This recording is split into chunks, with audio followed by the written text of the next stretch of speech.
Dr. Gold podcast with Bob Freyer? Freyer. Yeah, the E silent. Freyer. It's German. Very Pittsburgh. You grew up here? Yeah. Yeah. I grew up outside the city in North Huntington. Okay. It's out towards like Irwin before Jeanette. It's a little town out there. Sweet. Amazing. And you ended up an artist.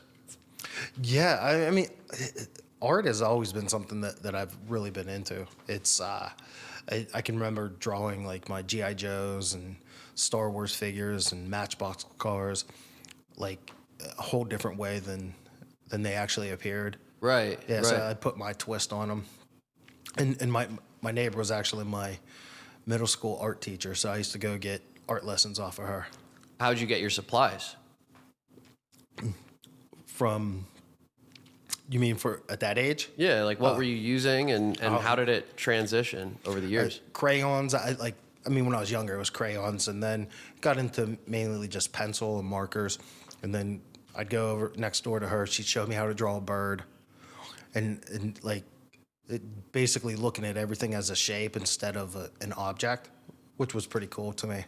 You still draw like that. You create these circles that create space for the characters in your art with pencil before you go in with the spray paint and the acrylics. Yeah, that's kind of like, I started doing that because like my can control isn't all that well with spray paint, which I still love to do. Like I love spray paint.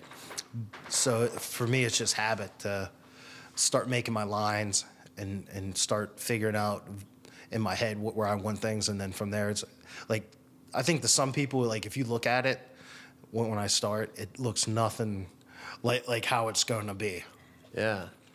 Yeah. How do you know where it's going? So when you start the piece, how much do you have planned and how much shows up? With everything that I've been doing lately, nothing is planned. I just kind of, I go off my thoughts. I go off my instincts really on this whole show that I've put together, and it's like I just kind of go with the flow. I go with what feels right with how I'm feeling at the moment or what I'm thinking about. What are those things? Like, what are the influences? Is it the music you're listening to? I know that hip hop has played a big role. Oh, hip hop has played a huge role in it. Right now, like my kids are like, I hate to sound sappy and everything, but like my kids are a huge influence on me right now, to be artistically, I guess.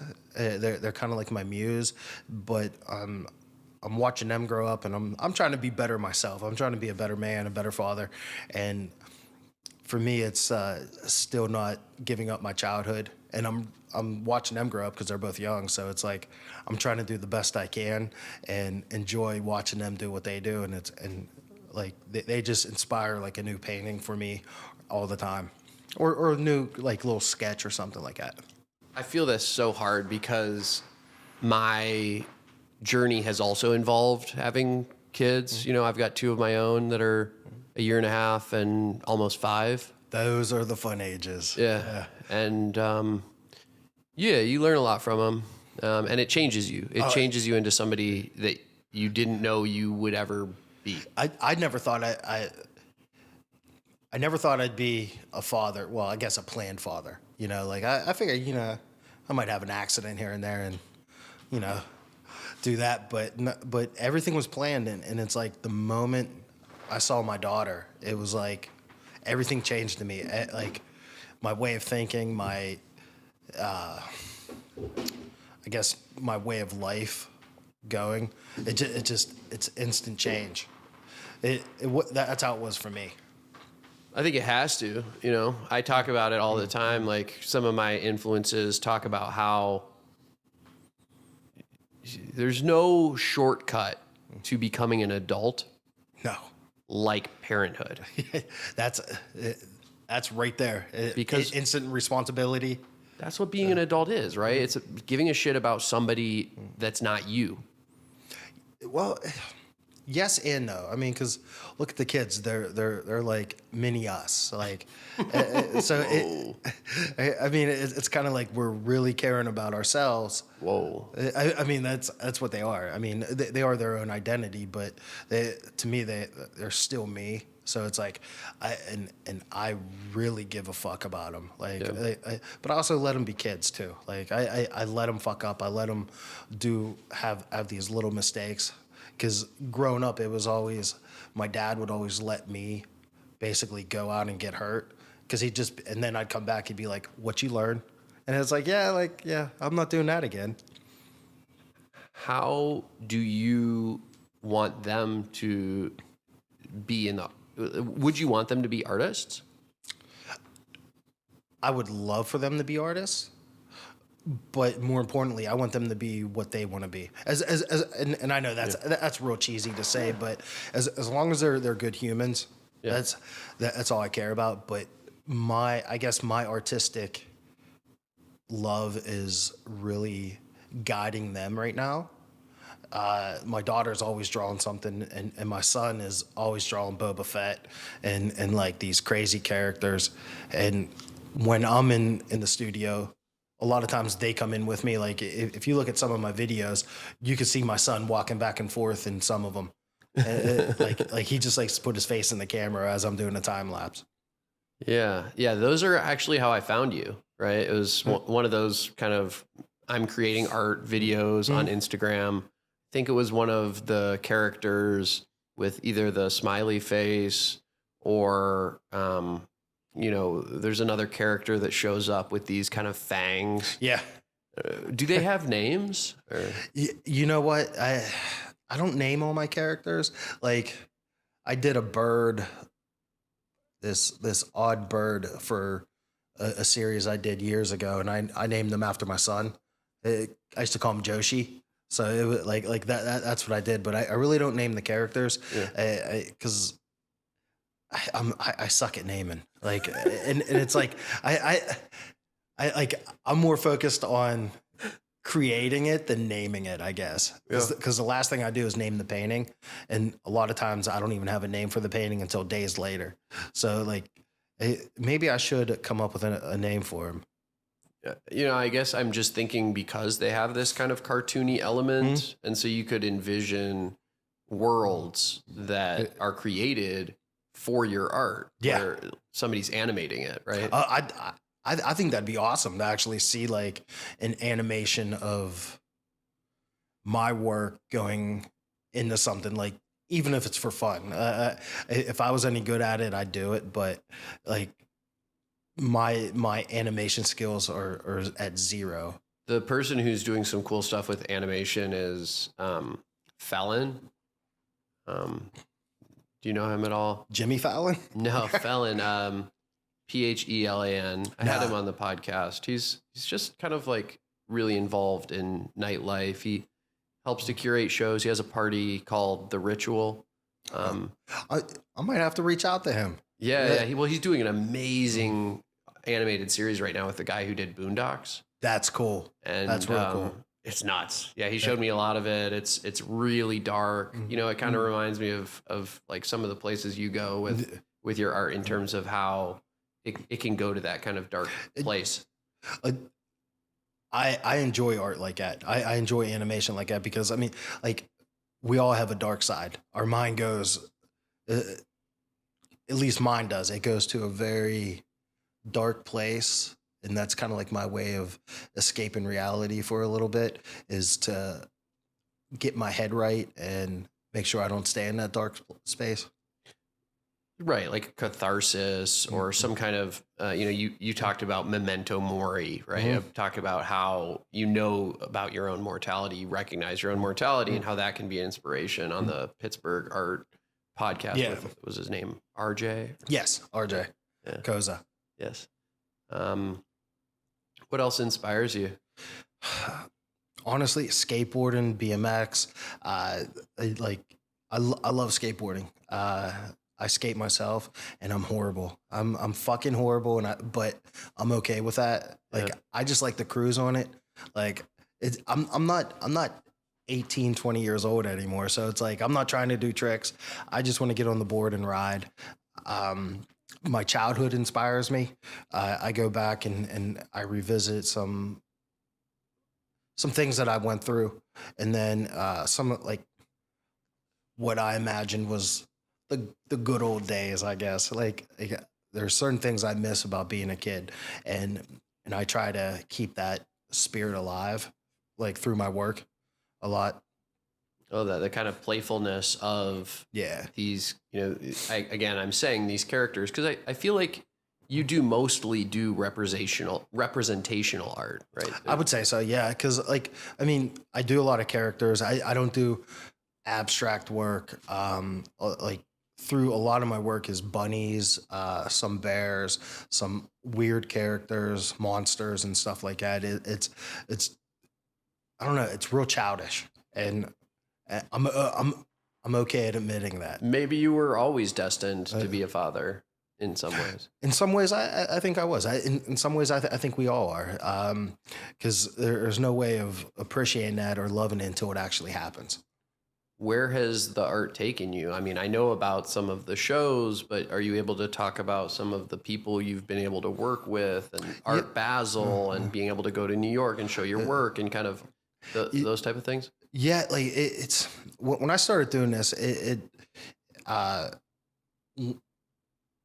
my wife at the time, like we were watching Pumpkin Wars, and she's like, "Oh my God, that's so great!" And I'm like, "Well, they're just making lines, like in shapes." And then it's like, well, I never seen you do it. So like from there, I went and bought supplies and I did a self-portrait and I drew the Grinch. And then from that, I was like, oh, I'm getting back into it. And then it's like, next thing I know, I'm doing spray paint. And one of my favorite DJs, Mr. Dibbs, started liking my work. And I was like all of a sudden, like we started communicating on Instagram. And then, so it's like, it built a friendship with him. I got to meet a lot of my hip hop heroes, KRS-One, Talib Kweli, Rakim, Slug from Atmosphere. Like, and then I got art in the hands of, Murs, who's a great MC as well. I remember bringing him to the Shadow Lounge back in the day. We opened for him at the Shadow Lounge. Oh, nice. I think. Wait, no. Maybe that was Blue. Do you remember Blue? Yeah. Blue and XL? But Murs did come. I think we went to the show, but we weren't on it. Yeah. Blue and XL. Yeah. Photo. What was it? The Blueprint. I think the Blueprint were a couple of his albums. Yeah. Not like Jay-Z's, obviously. He had BLU. Yeah. And then it's like it got to a point where I met some new like MCs. There's which was new to me, a guy out of Iowa, Des Moines. His name's Asfate, which he's an amazing MC, but like if you look at him as a graph writer, fucking killer. Like, and he gave me a lot of pointers and stuff like that when I was doing graffiti. He basically told me like, dude, you suck, but there's potential here. And I was like, yeah, I'm a toy. He was like, nah. He's like, we don't talk like that. He's like, you're a new writer. He's also very into, I guess, educating and helping people, which, he helped me out. I still consider myself a toy anyhow, even though I love it. Like, it also led me to becoming friends with another MC I like. His name's Henri Osborne, who's an amazing, I think he's inspirational as a father. And just with his music is great. And then graffiti artist Cost from New York has become a friend of mine. Like I've intertwined with a lot of different artists, and from visual arts to music, a lot of music, because I love hip hop, and that's like one of my things. Like I absolutely love it. And one of my good friends is Paradise Gray. I don't know if you're familiar with him. Yeah, he's a absolute bucket list for this podcast. I talked to him about it, and I talked to a friend of his who said, like, I'll give you his phone number, and we've been texting, trying to come up with a date. He did Questlove's podcast. Like, he's a fucking huge deal. He built, like, I don't know if he built, but he was one of the founders of the Hip Hop Museum. Yeah. He's one of them. Legendary. The Latin Quarters Club was his in New York. Yeah, unreal.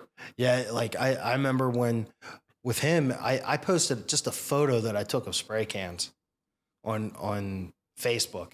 Somehow he saw it and he just hit me up. And this is probably almost 10 years ago.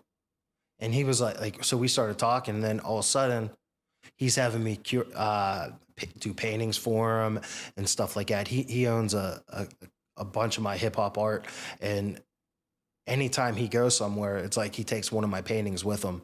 And so he's like, to me, he's just a genuinely great man. Yeah. My kids have met him; they adore him. Like, to me, he's inspirational because of the life he's lived and the knowledge he has, and he's also, in my mind, a very caring human being, which he sees the value in other people.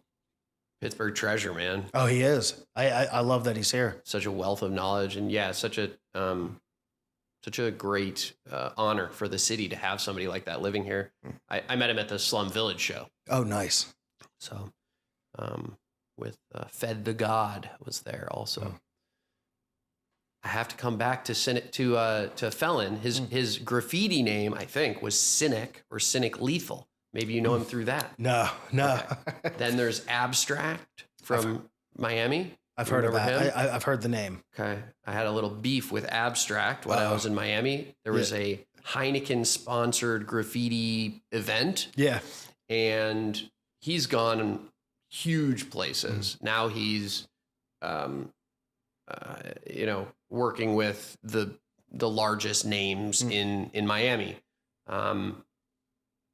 But I had some concerns about the commodification of art because he did a advertisement on the Wynwood walls for Heineken in the style of graffiti to look like all the rest of the art that was up. And when I saw it, it rubbed me the wrong way. It felt like he was tricking people into looking at something and thinking it's art, but it's actually an ad. And I don't know, I guess, when he hit me, he was like, I got to feed my kids, bro. Like, first of all. Number two, you don't understand anything about what's going on. You're not a member of this community. And if I see you, I'm going to beat your ass. Oh, and did you walk I got to walk it back. Yeah, I got to see him and I was like, yeah, like that makes sense. I get it. It's a job. I've never had to try to survive as an artist, other than DJing shows in New York, and I couldn't make it happen. Basically, like I had to, run TaskRabbit and put people's couches together on the side. Life as an artist is hard. Very hard. I tried to do it after I lost my job years ago, and it was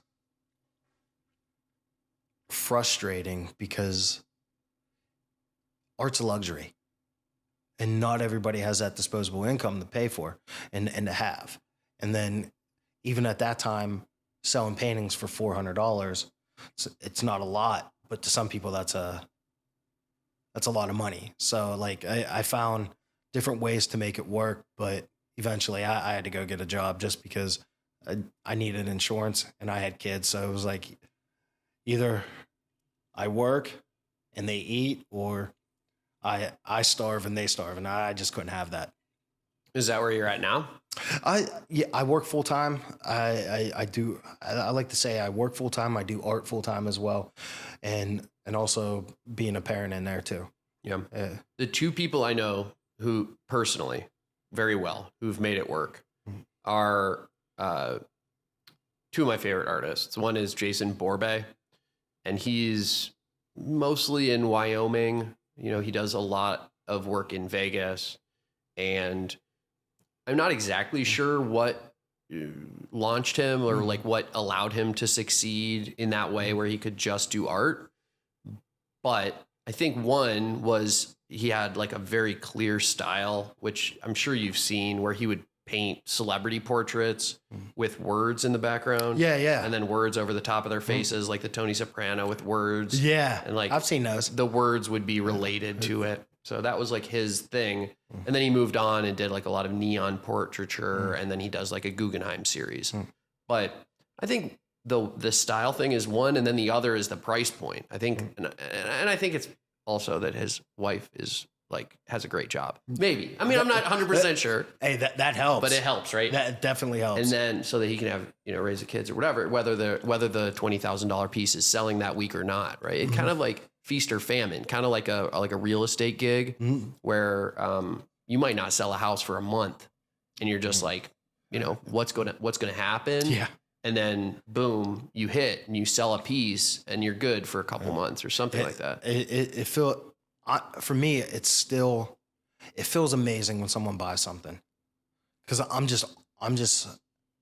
I still can't get over the fact that somebody wants to hang my art in their house. Like, to me, that's amazing. And if I could reach that level of the greats and the people and the artists that inspire me and the ones that I adore, just to look at their art, I would love just to be able to do that. I mean, I think you're there. I think I would, I don't know how much you're selling your pieces for. I would just crank it up, because I've talked about that with like Shop 412, how everything in there seems luxury. I mean, it is nice, but like it feels more luxurious because it's more expensive. It's like, $70 t-shirt. Like, this is going to be their shit. Yeah. You know what? I never understood buying a t-shirt for that much until now. I'm like, you know what? It's a brand. It's because I collaborated with a skate shop, and they were selling the shirts that I designed. They were on a high quality t-shirt, and I think they were selling them for $55 or $70. Yeah. And it's a great skate shop. It's out in Beaver. It's Shop Union. They're amazing. They put your design on one of their shirts? Yeah, there was I had a show there last July, I think it was, and I gave them 3 designs, and they did three different shirts. And nice. I was like, look, I don't want any money for the shirts. Wow. I was like, just give me one in each shirt. Yeah, XL. Give me 3 XLs. Yeah, that's all I need.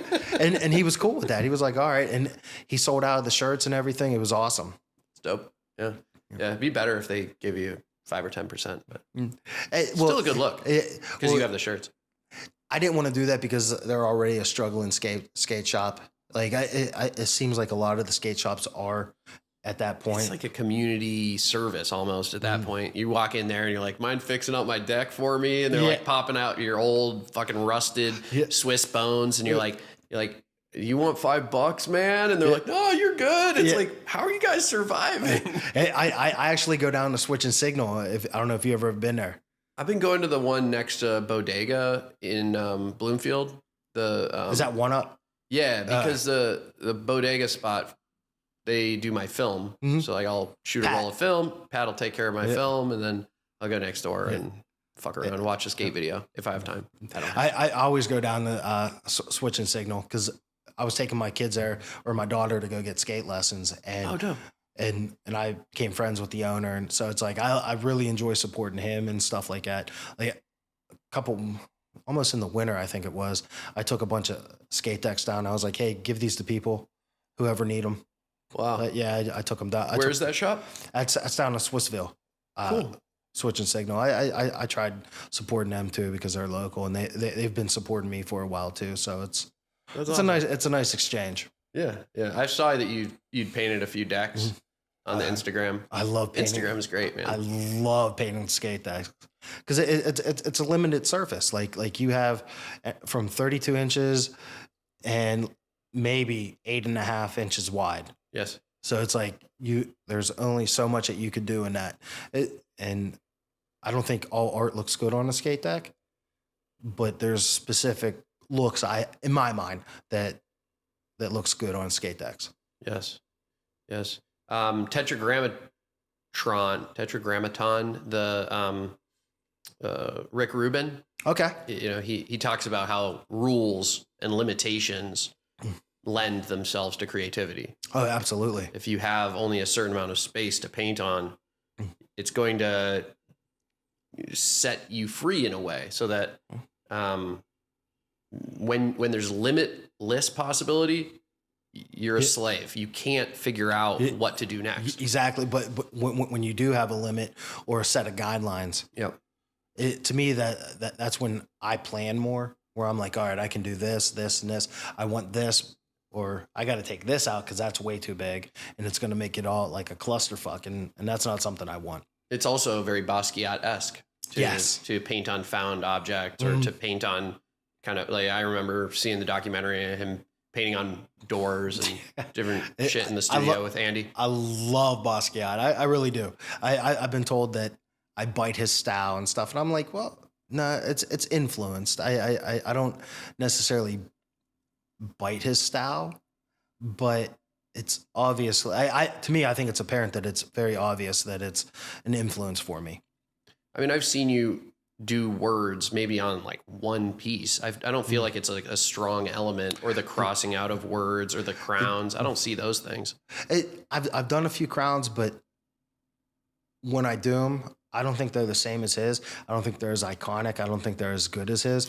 Even though his is very simplistic, it's very noticeable. Mm-hmm. Yeah, 3 points up, down. Yeah, it's kind of like a W, sort of.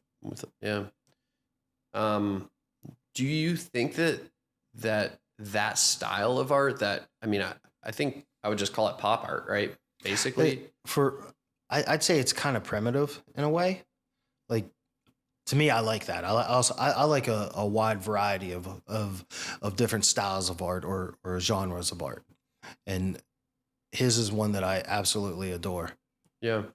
There's people who will critique it and will say that this doesn't require skill. It's like, what, there's a reason people line up to see the Pieta, that people wait in line all day to go to the Louvre and see the Mona Lisa, and that there's these kind of timeless representations of humanity that are so accurately portrayed, and they have perspective, they have, vanishing point, they have color palettes like Vermeer, who's able to paint in these tones with lighting from the left that displays all of these fine points of color and shade, and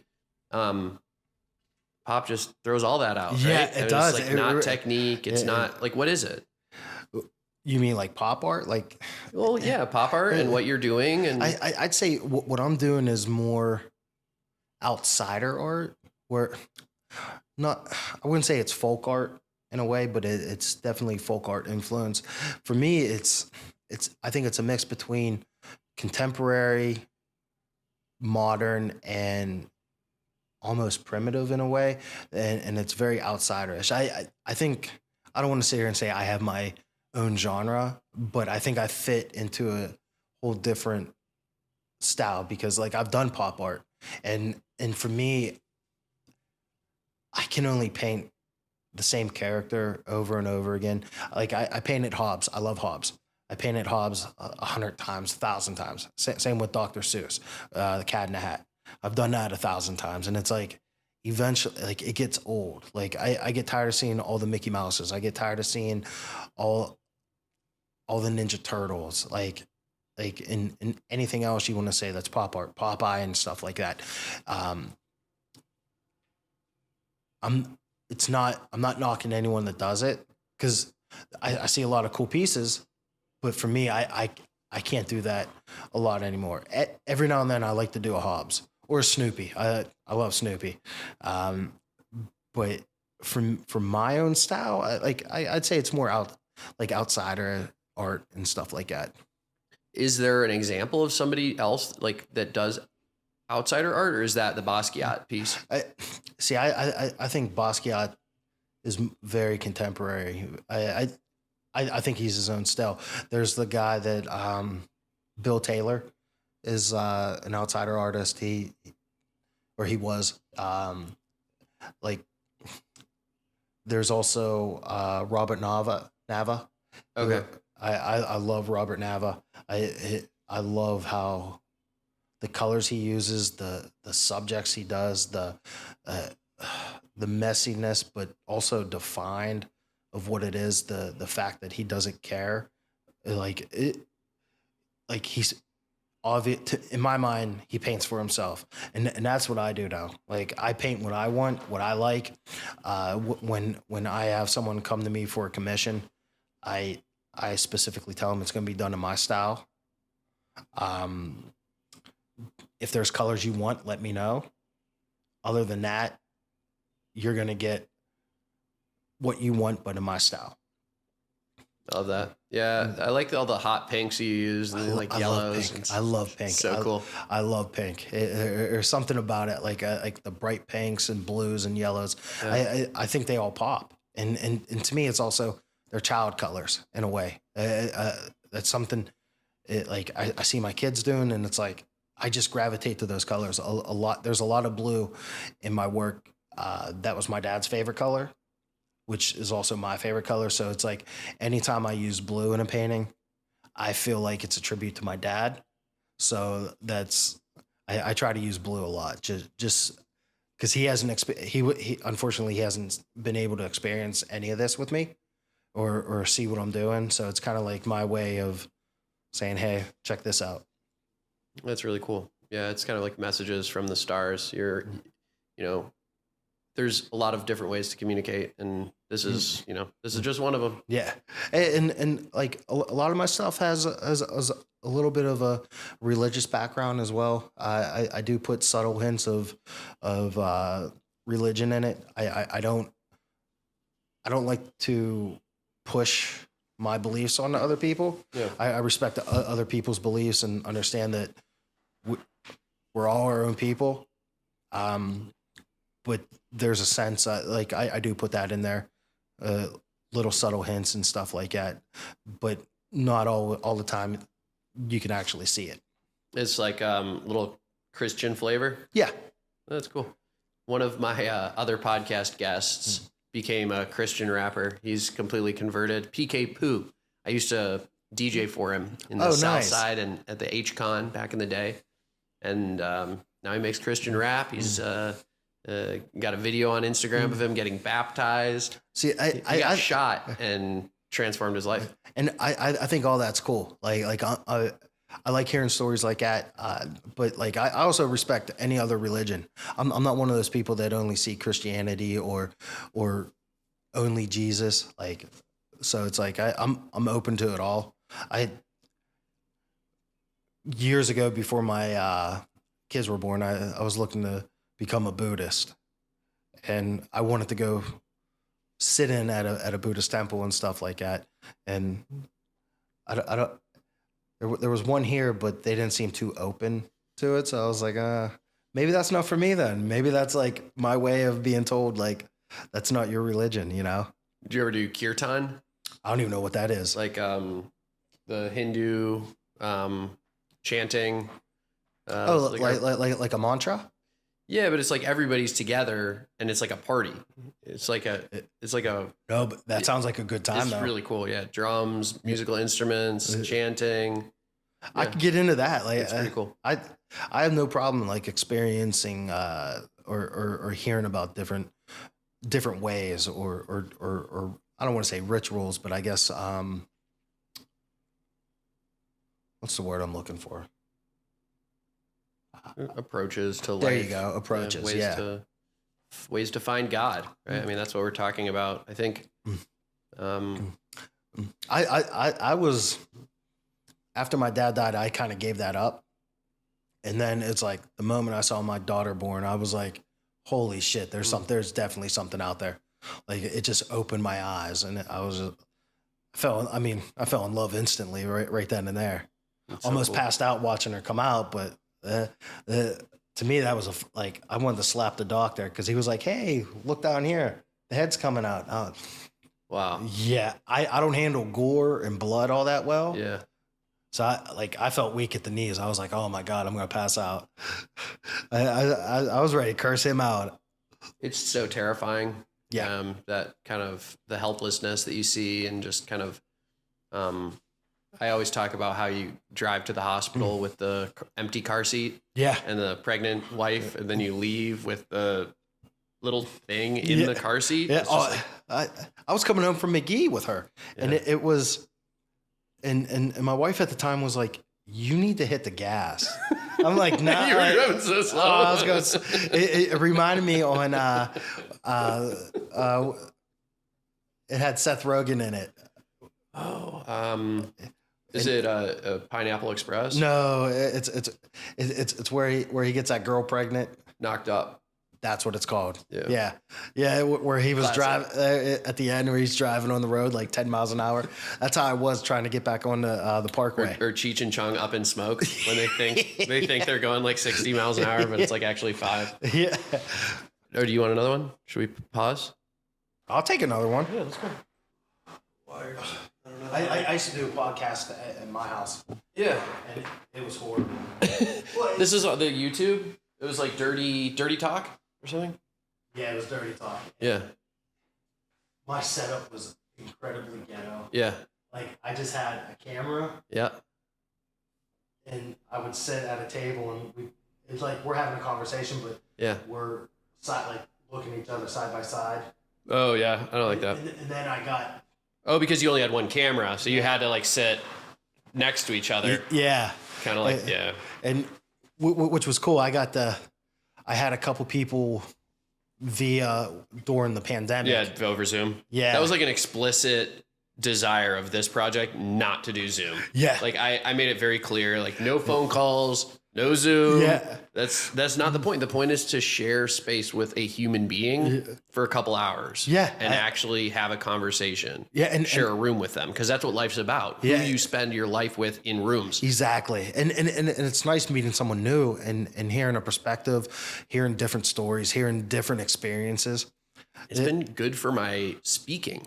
Oh, I did a presentation yesterday to like 125, 150 people online, and I felt like more confident with my speech. I felt as though I used less filler words. I felt like I was more capable of speaking. It gives you more confidence. It really does.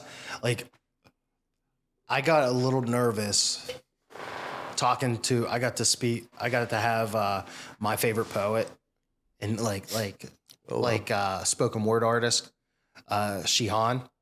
He was on Def Poetry Jam. Oh, cool. And like he's done stuff with Nike, I think Adidas, and he runs a club out in California called the Poetry Lounge. Wow.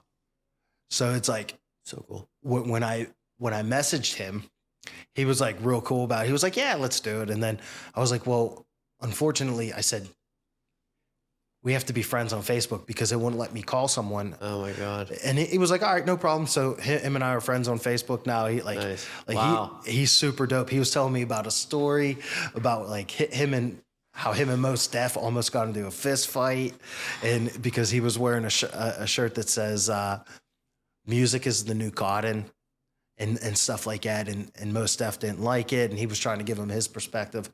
Like, I don't want to tell his story inaccurately, but it was awesome, like, hearing it. Yeah. And then him actually, like, talk to me about my art, him asking me questions where it was, like, more I wanted to focus on him and what he's done. But it was real cool to talk to him. Those are the best interviews when they flip it. Yeah. Right? It's like, although it depends, right? Sometimes you need that, and it's just, it just depends on where you're going. Mm-hmm. So if you could pull a switch, if you could pull a magic lever and make your art your career, would you do it? Absolutely. Because then I wouldn't be working. I'd be doing something that I love. I'd be able to focus on my passion. I think it would make me a better person.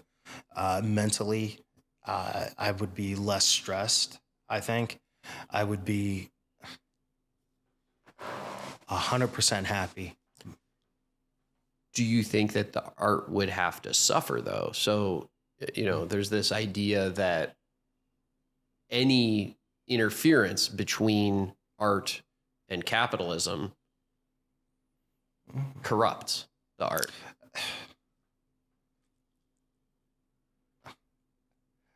I don't think the art would suffer for the simple fact that even though I go into my commissions, like I was telling you, my way, my style, I'm not going to bend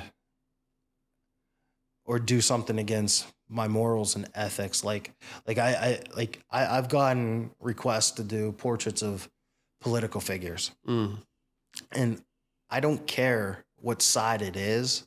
I'm not doing it because I like to share my work. And when it comes to politics, no matter what I post, somebody's going to be pissed. 50% of the people are going to be pissed. And it's horrible that we live like that now. Like we can't just respect someone's wishes or their own beliefs or what they side in. We're tribal creatures, and the family unit and the community unit and church and the other tribes that people used to have don't exist anymore. So now all we have is our political tribe. Yeah, and that's unfortunate. Because it's the worst. It's the worst fucking tribe. Oh, it is. We used to be able to be friends with people. You'd talk to people. You would be at a barbecue and you could actually talk to people about who they were voting for, and they would tell you, and it wasn't a big deal. Yeah, now it's like if you agree with something from the other side, yes, you're automatically like hated by the other side. It's like, well, I think both sides make points on things. Like, I mean, I'm not saying I agree with everything on either side. Exactly. But like, I think the best way to understand where someone's coming from is a legitimate conversation, a calm conversation, a genuine one where you sit there and you listen and not really have a debate, but you ask questions like, well, why? Okay, I see that point. How does that affect you? And how, like you get a perspective, like on why someone might vote this way. It's like, well, it's going to better their lives, or they think it will. Yeah.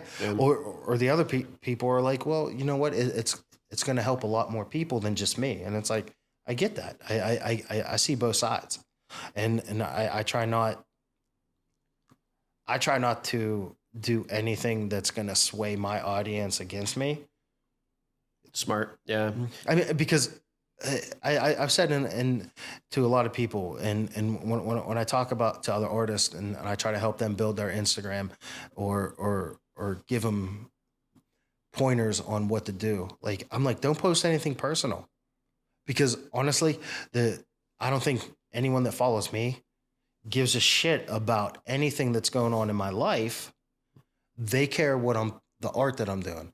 They're interested in me as an artist, not a person. I mean, I'm not saying that they don't care about me, but the engagement doesn't come when I put something personal.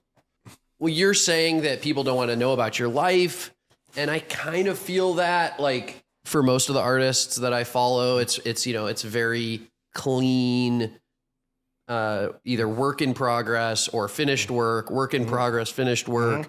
All of the kind of, it's themed, and it's truly a page about their craft. But I think that people want to see the artist. They don't just want to see the work, right? Also, like, especially if they're like attractive women, that seems to work for some people. And that's where I get annoyed. I'll never say that I'm a better artist than anyone else, because there's a million people better than me, a million people, if not more. What annoys me now, and has for the last couple of years, which is in some cases, in my opinion, it's mediocre work. But then you have this beautiful woman, half naked, standing next to her, like standing next to a painting, and it's like 50,000 likes. Yeah. And same thing with the DJ community, man. It kills you. Paris Hilton's a DJ. Yeah. And what skill, like, I'm not, is she talented as a DJ? No, is she scratching, or is she? No, there's no craft. There's no respect for the craft. Yeah, she's already popular.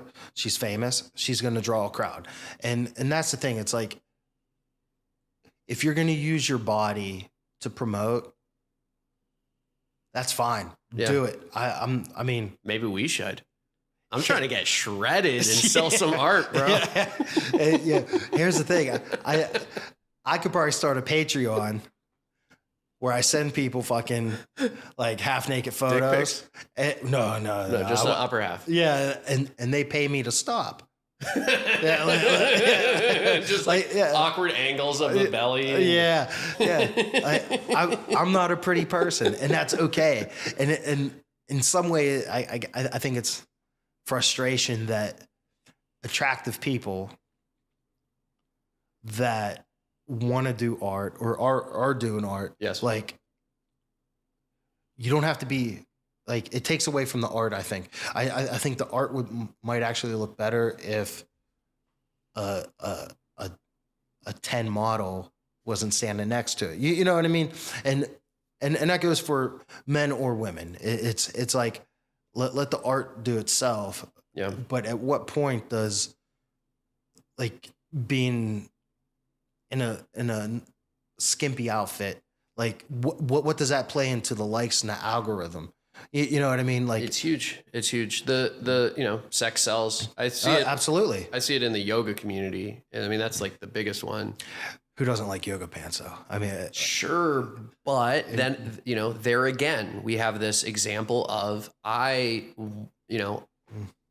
see people posting about these ancient practices of pranayama, breath work, of yoga, a tradition going back thousands of years, possibly, of ancient meditative practices. And they're doing it in skin tight, belly shirt made of,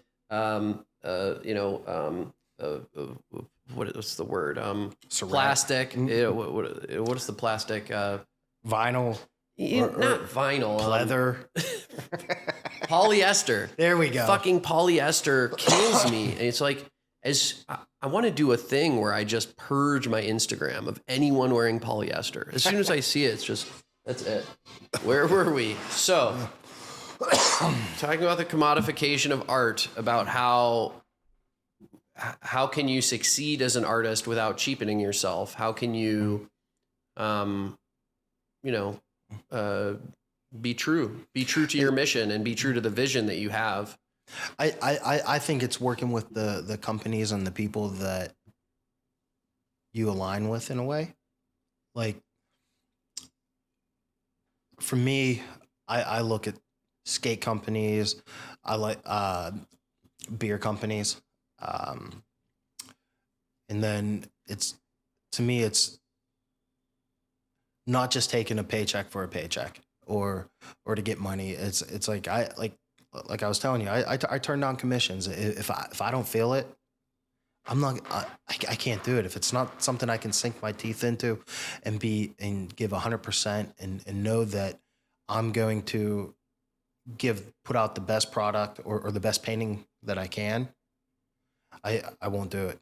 Like there's just certain, like, I don't want to do portraits anymore. Unless I get in that mood, or someone's like, hey, would you do a portrait of this person? If it's someone that I really like, I'd be like, yeah. But at the same time, for all the portraits that I've done in the past, who really wants to like hang someone else's picture on the wall that was painted by someone else? That's kind of like where I'm at. I'd rather do all original work at this point and not have to worry about them sending me an image of, say, Elvis. It's like, do you really want Elvis? Even though I've probably done 1,000 portraits of hip hop artists and stuff like that, and people bought them, but now it's like I'd rather do my own original work, and if I can't do that, then it's not for me. I'll politely turn it down. Yeah, I mean, I think you've got your style, and it does cheapen yourself to put work out that's not in that vein. Yeah, absolutely. It doesn't fit. Not at all. And so, yeah, it's kind of like you're splitting off little pieces of your soul. I think about the Horcrux analogy with Harry Potter. Whenever you make a piece of art, right? It's kind of like it's a little piece of you that's just going out into the universe. Yeah. There's times when I sell a piece, I'm like, oh, I should have charged more so they wouldn't have bought it. Because there's been a few times that I've actually fallen in love with some of the work that I've done. And with that, it's like, I'm happy to see it go, but I'm also sad. Yeah. Like there's a local lady here, a collector of mine. She bought this one. It was called Happy Mess, and it was like this bunny in chains and stuff like that. And then it had like this bright pink smile with it looked like it was almost neon. Nice. Yeah, she bought that, and I was like, oh, because I actually had to deliver it because it wouldn't fit in her car, and I was like, oh, so sad to see it go, but it went to the right home. Do you get digital copies of everything? So do you photograph all your work so that you have it at least like a digital representation? And then is there a legal way to sell digital copies of work that you've sold physical copies of previously? If I own it, I can sell it. But if it's a commission and I like the way it turns out, I will consult with the person that bought it. Like, hey, do you mind if I make a print of this? It's only going to be X amount of prints, and that's it. And if they say I'd rather you not, then I won't do it. But when it's my original artwork, it's my IP. Essentially, I can do whatever I want. But I don't like to. I won't be an asshole and be like, well, this commission, I did it, it's mine. It's like, no, that's specifically to them. Is that an understanding, or is it legally binding that when I buy a piece of your art that you're not going to make prints of it? So is that part of the deal? Does it come on a certificate? No, each painting I sell now has a certificate. And so for commissions, I won't do that. And I actually had a collector of mine. He got 13 paintings off of me down in Maryland, and he was like, "Hey, if you want to sell these as prints, you can." I was like, "Well," I said, "All right, well, I'm not. I don't want to do that to you because I don't want to devalue your pieces because it especially the ones that he specifically wanted. I wouldn't do he was like, I just want this in your style." I was like, cool. So I wouldn't do that to them. To me, I don't think that's morally right in a way. Yeah. What do you see the bunny representing? Like, where did the bunny come from? The bunny is, I love bunnies. I've always loved them. But for me, it's how fertile they are. They're constantly moving. I think they're stronger than we think they are. I forget the breed of rabbit, but they will eat their young to survive. Yes. And also with a religious background, it stands for a new beginning, rebirth. So for me, it's like every painting is a new beginning. It's a new canvas. It's a new life. And that's what it is to me. It's and they also symbolize luck in a way. So it's like I'm always looking to better myself. So in my mind, if they go to someone's home, hopefully it brings them luck and stuff like that. Yeah, it's cool. Do you ever read Watership Down? No. It's amazing. Yeah, it's dope. Yeah. Is that about bunnies or? Yeah, it's about a colony of rabbits and how they survive. It's pretty cool. It's called Watership Down. Yeah, I'm gonna have to get that. I need to start getting back into reading. I've been watching way too much stuff. I'm up to 2, 3 in the morning, laying in bed, just going through that YouTube rabbit hole. Your kids are probably old enough at this point. You can start reading some of those books to them. You could fall back in love with some of the books you read as a kid. And my kids are different than a lot of kids. I was just talking to my ex about this. The cartoons that they watch when they were younger. My son's 7 and my daughter's about to be 9. Yeah, they watched Bluey, Blue's Clues, or not Blue's Clues, but Roly and Poly. It was 2 dogs or something like that. Mickey Mouse, but like they grew up watching Bob Ross. Yeah. I had my son watching The Godfather when he was like a year old. Nice. Yeah, I mean, and my ex was like, "What are you doing?" I was like, "Well, he's half Italian. I mean, he's got to learn some cultural history here, you know." so it's like, but like they at the time they were also like watching Roseanne, the Golden Girls. Had them watching Exit Through the Gift Shop. Yep. Like, yeah, like I had them watching, I guess, older shows or older age shows. Mm-hmm. Like my daughter's been watching The Office since she was like 3.5, and Amazing. And the funniest thing is hearing like you say something and then her out in the blue going, "That's what she said." Like that cracks me up. It makes me kind of proud too. Apparently, the writers on the show would not sit in that main front area. They had that back room called the Annex. Yeah.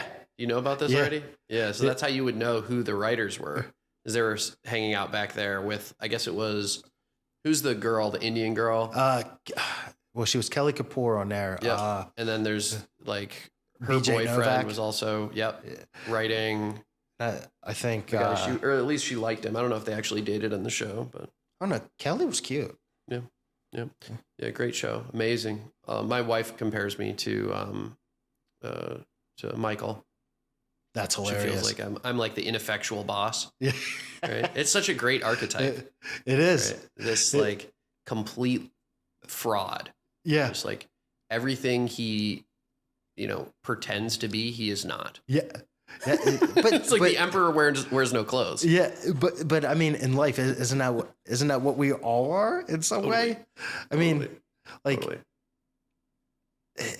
we all want to be something, act the part, be the part.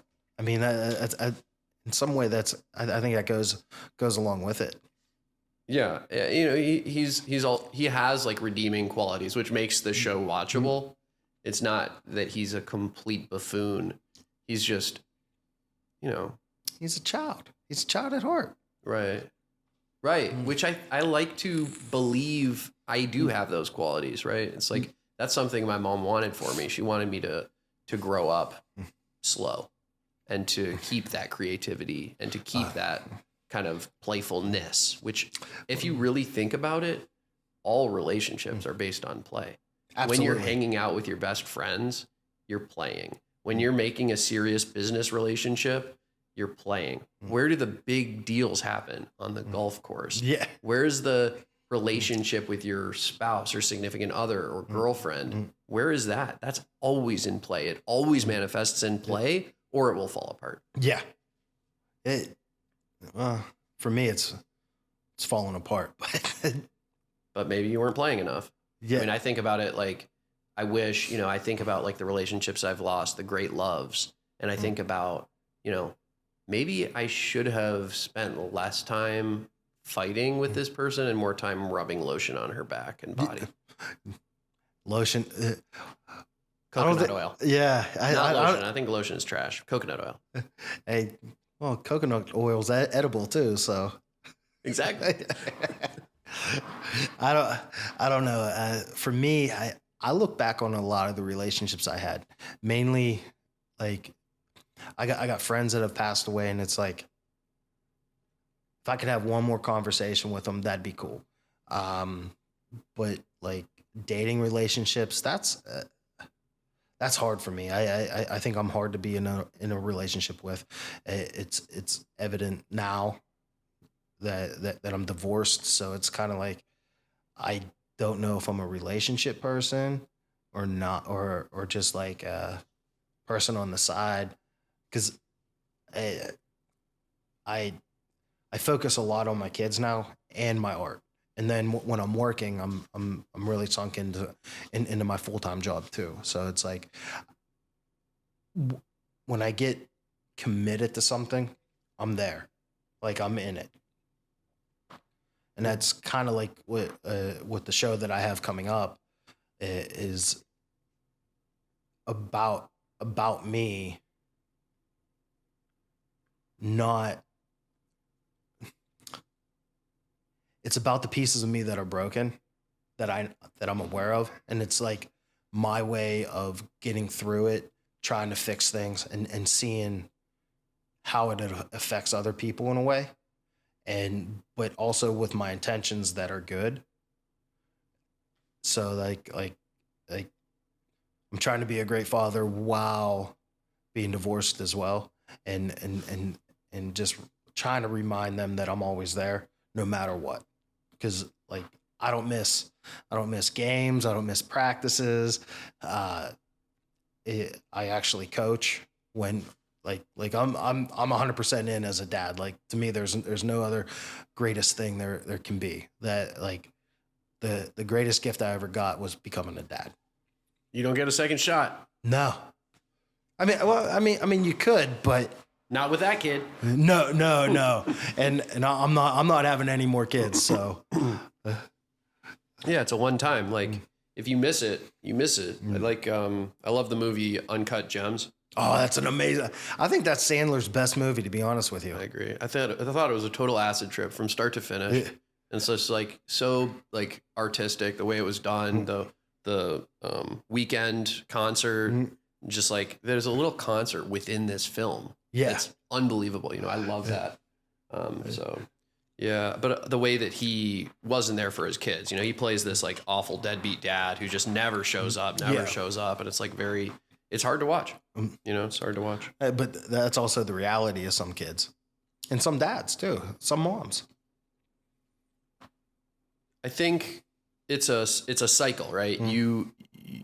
You had an imperfect parent, and so you eke that out onto your own children. Yeah. And it keeps going forward and forward until somebody says like, enough. Yeah. I'm not going to do that. I don't need to be my dad. I don't need to be my mom. I can be me. Yeah. And that's like, it's weird. I was just talking to my mom about this, literally on the way here. And like, I told her, I had two great examples of parents. Like I had, like both parents were involved like in my life. So it was like, I got support where I needed it. And I really got the truth from my dad. Like when I fucked up, and he would tell me. He would like no uncertain terms.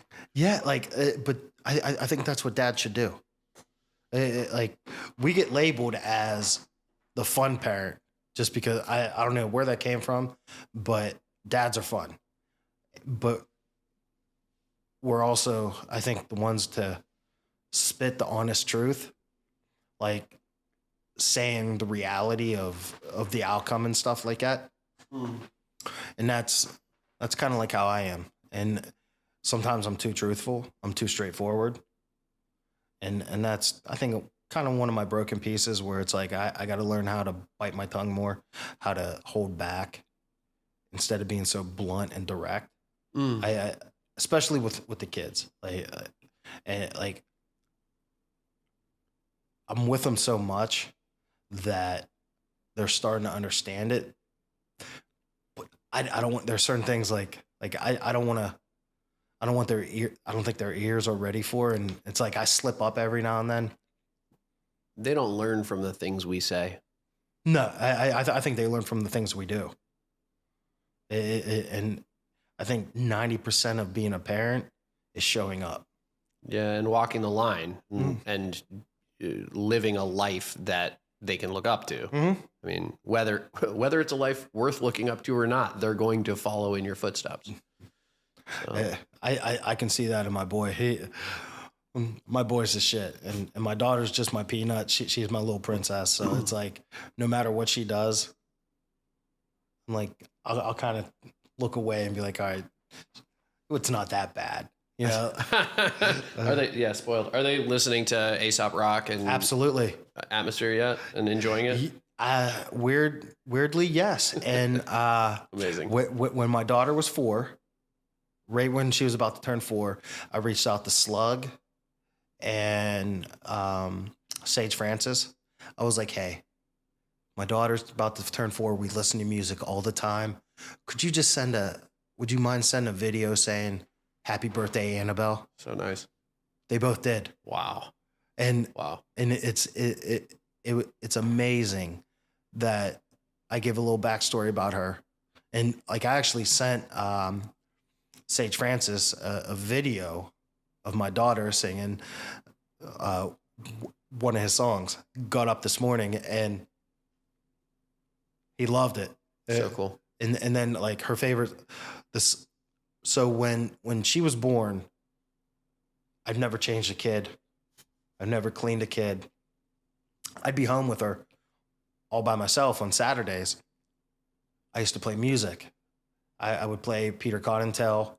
What is it? Linus versus Lucy or something like that. It was the Charlie Brown song. Mm-hmm. And then I would also play Aesop Rock. Yeah. And it would just calm us both down. That's cool. And then it's like, I would just play these songs that didn't have curse. Like, I mean, she's a newborn to whatever age. It's like, I still try to watch my mouth and watch what they hear. Sure. And it's like, it calmed us both down. And now, like, anytime I hear the one song by Atmosphere, Sunshine. Amazing song. That her and I danced that all the time. Wow. And we still, like, we'll blast it in the car. And like she just gives me a look like that's our song. So cool. Yeah. I love the song about missing his dad also yesterday. Yeah, that's a great song. Yeah. Beautiful tribute.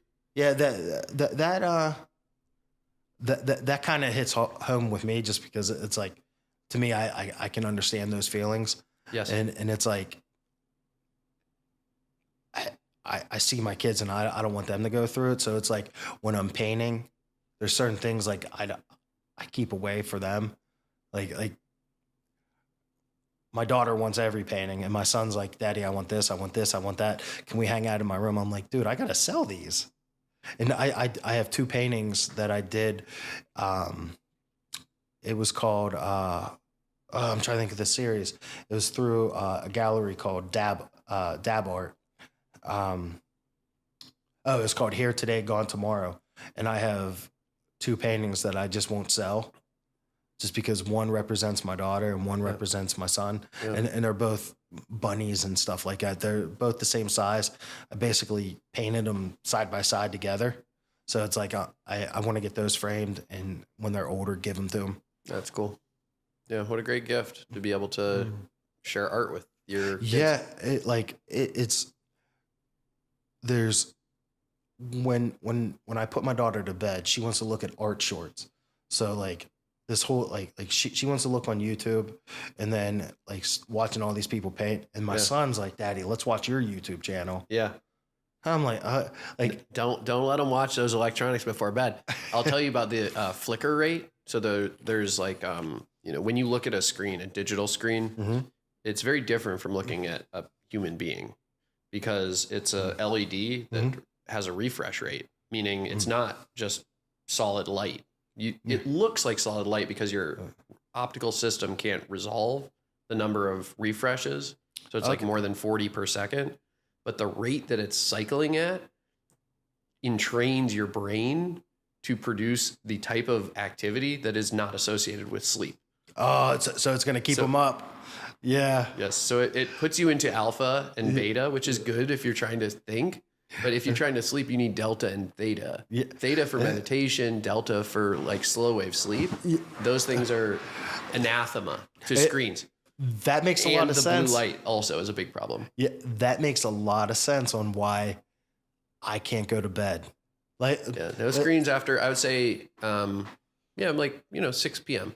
Just like. Oh, that's hard. Well, that's hard for me. That's hard for me. What they don't have iPads. Like, I have an old one. I just haven't wanted to buy them one just because I'm not ready for that yet. Yeah. But what I enjoy is watching them get excited about something. Like my daughter will easily start critiquing someone's art, like like she's a grown critic and Amazing. experienced, and it's hilarious. And my boy just wants to watch my YouTube channel. He's like, Daddy, let's watch you paint. I'm like, like I can only watch myself so many times. Like, I'm not a narcissist. Like I don't need to see me all the time. Wow. Yeah, that goes to that kind of experience of role models and idolatry, idolization. Now we just have to live up to it. Yeah, that's that's the hard part. Is it like there's a lot of stuff that I want to put into my art, but I'm censoring myself because I'm not ready. Like, my kids walk into my studio all the time. Yeah. There's certain things I don't want them to see right now. Like I'd love to be able to do some type of nudes and stuff like that. And more gore, more nudity. Yeah. And it's like, I just don't.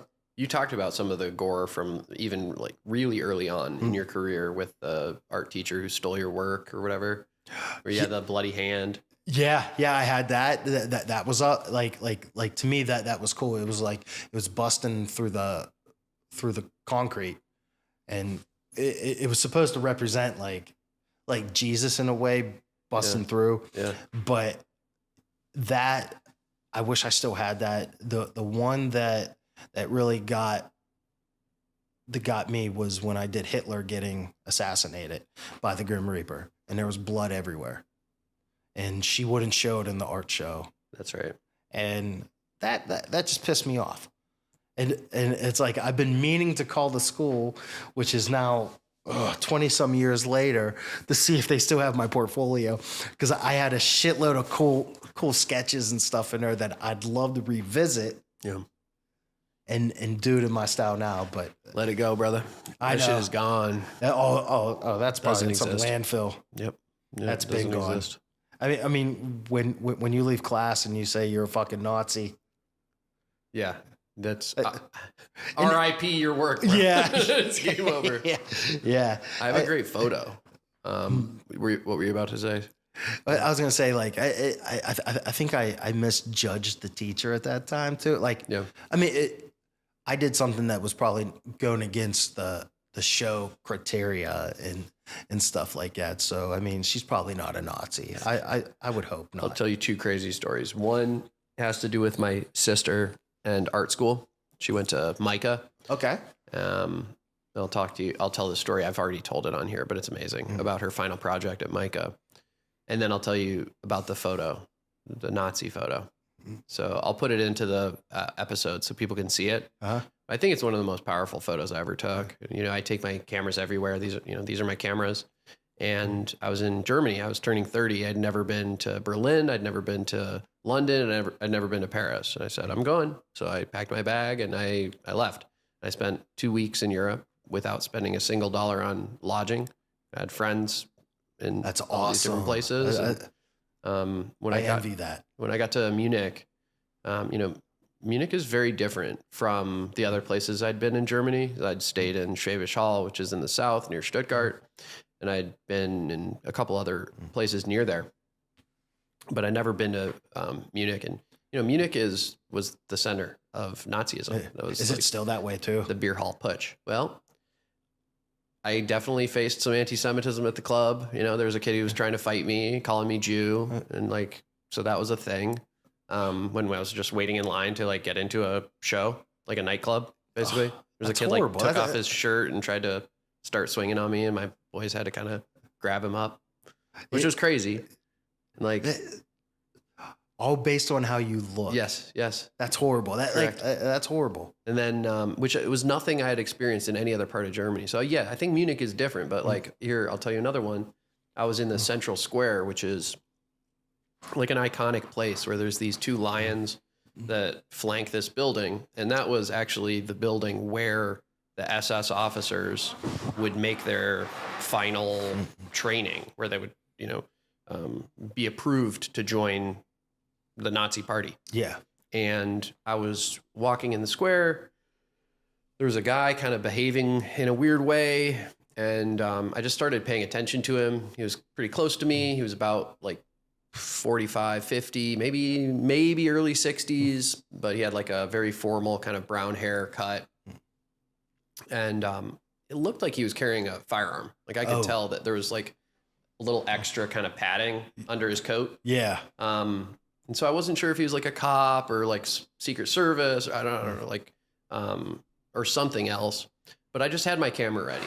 And when I turned around and looked up to take a picture, I was taking a picture of the lions. He did a Sig Heil. Oh, man. And I captured it. It's like one of the like best photos that I've ever seen. No. I think it's unbelievable. No, let me ask you, are you Jewish? Yeah. How did that make you feel? I mean, like, yeah. I've never known people that don't like someone because they're Jewish. It's been my whole life. That's horrible. That's I graduated from Catholic school in Ann Arbor. I'd been kicked out of all the other schools, and the last one left was Father Gabriel Richard. The guy looked at me. He was a principal named Meyerly. Amazing man. He looked at me and he said, shook my hand. And he said, "Welcome. We're going to give you a shot." And they saved my life. Everybody was graduating. Everybody was going off to college, and so I started studying and I started giving a shit about my life. See, I'm sorry you had to deal with that. I'm not saying like anti-Semitic stuff isn't real. Yeah. Or it doesn't exist. You just haven't seen it. Exactly. And I've never like I've known Jewish people and I have Jewish friends. Yeah. I've never asked them about it, and which I mean, crazy. Like I kind of feel bad now because it's like we're super. It's one of the smallest minorities that exists. So America's 2% Jewish. The world is 0.02% Jewish. There's only 12 million Jews in the whole world. That's not a lot. Something like that. Maybe we're 14 now. It's not a lot. Yeah. You know what I'm saying? We're talking about like like a borough in New York, like the same number of people that live in Brooklyn. Damn, that's not a lot of people. Not a lot of people. Yeah, I guess because the way I was brought up, I can't see hating someone or not liking someone based on their religion, their color. Yeah. Yeah, it's weird. If you ask my kids, what do we do to Nazis? They say punch them in the face. So, yeah, I mean, that was like afterwards, right? When you see something like that, you're like, man, I wish I would have hit him, or like, I wish I would have done something. But then like maybe he was armed and I definitely wasn't because I was on an airplane. So like, and I didn't have anything. And, but maybe I'm just telling myself that. Maybe I'm just like a chicken and I'm trying to create this narrative that he had a gun to excuse my own self for not hitting him. Yeah, but I wouldn't say chicken. Like, but at what point is it worth? Yeah. Like, especially in another country. Yeah. Like, ending my vacation early just to. And I kind of feel bad saying that too, because then it's like you're a person, you have rights, you like you have feelings, and just to not like someone, like I don't know, that just blows my mind. It was weird. He wasn't doing it to me. He was doing it like on his own. Like that was his ritual. It had nothing to do with me. I was just taking the picture. And so he's just throwing up the Heil Hitler. Throwing up the Heil Hitler because he goes there and does it once a year, or maybe he was making a pilgrimage. He had never been there. It could have been somebody from Argentina who just was a Nazi and just shows up in Munich. It could be a thing that people do, that Nazis do, where they go there and they salute. I don't know. I don't want to know. That's. But I've thought about all this stuff based on that photo.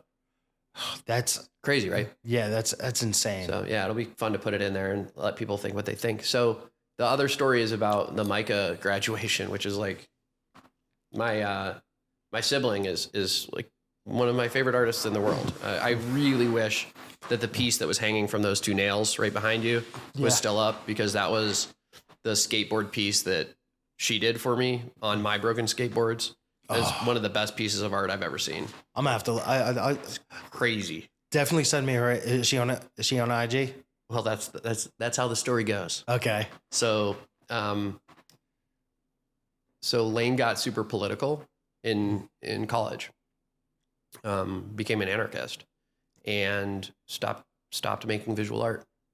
And that was the kind of like ultimate tragedy of my mom showing up for the final project, where everyone has their, figure painting or representational art or sculpture or whatever, photography. Like usually most people have like 3 or 4 pieces in this big gallery, with their name on it. I'm sure you know what I'm talking about. Yeah. It's like a final project. Lane had a folding table exactly the same as this, with zines exposing the board of mica for their investments in Israel, for their investments in, all of the countries around the world that had supported terrorism. And that's badass, though. I mean that's gutsy. it was crazy. That's a great artist, though. Crazy. The piece that they did before that, it was crazy to me. Like, to me, it was just like, yeah, like this is somebody who I'm proud of. Like, fuck, like if visual art doesn't excite you anymore, then please do not make it ever again. Yeah. Like if you're not doing it because you love it, stop yesterday.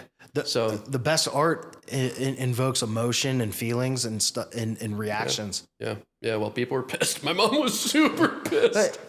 The one before that, it was like her with a video camera above her rolling around naked in rice, like with some kind of just like that was like the last visual art thing they did before that. Yeah. Just like an amazingly creative person, To me, that's inspiring. I wish I could be that artist to have that much care and understanding of others to start doing pieces like that.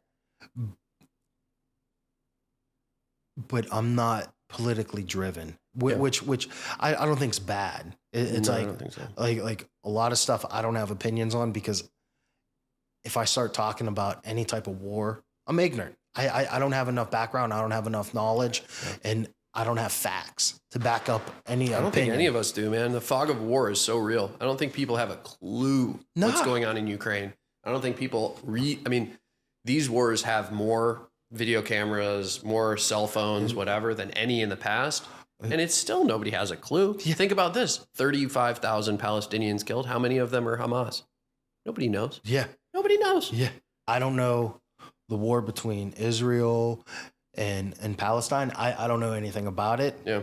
I just know that there's people dying, and that's bad. It's definitely not good to have innocent civilians dying, or really anyone. Yeah. It's not good.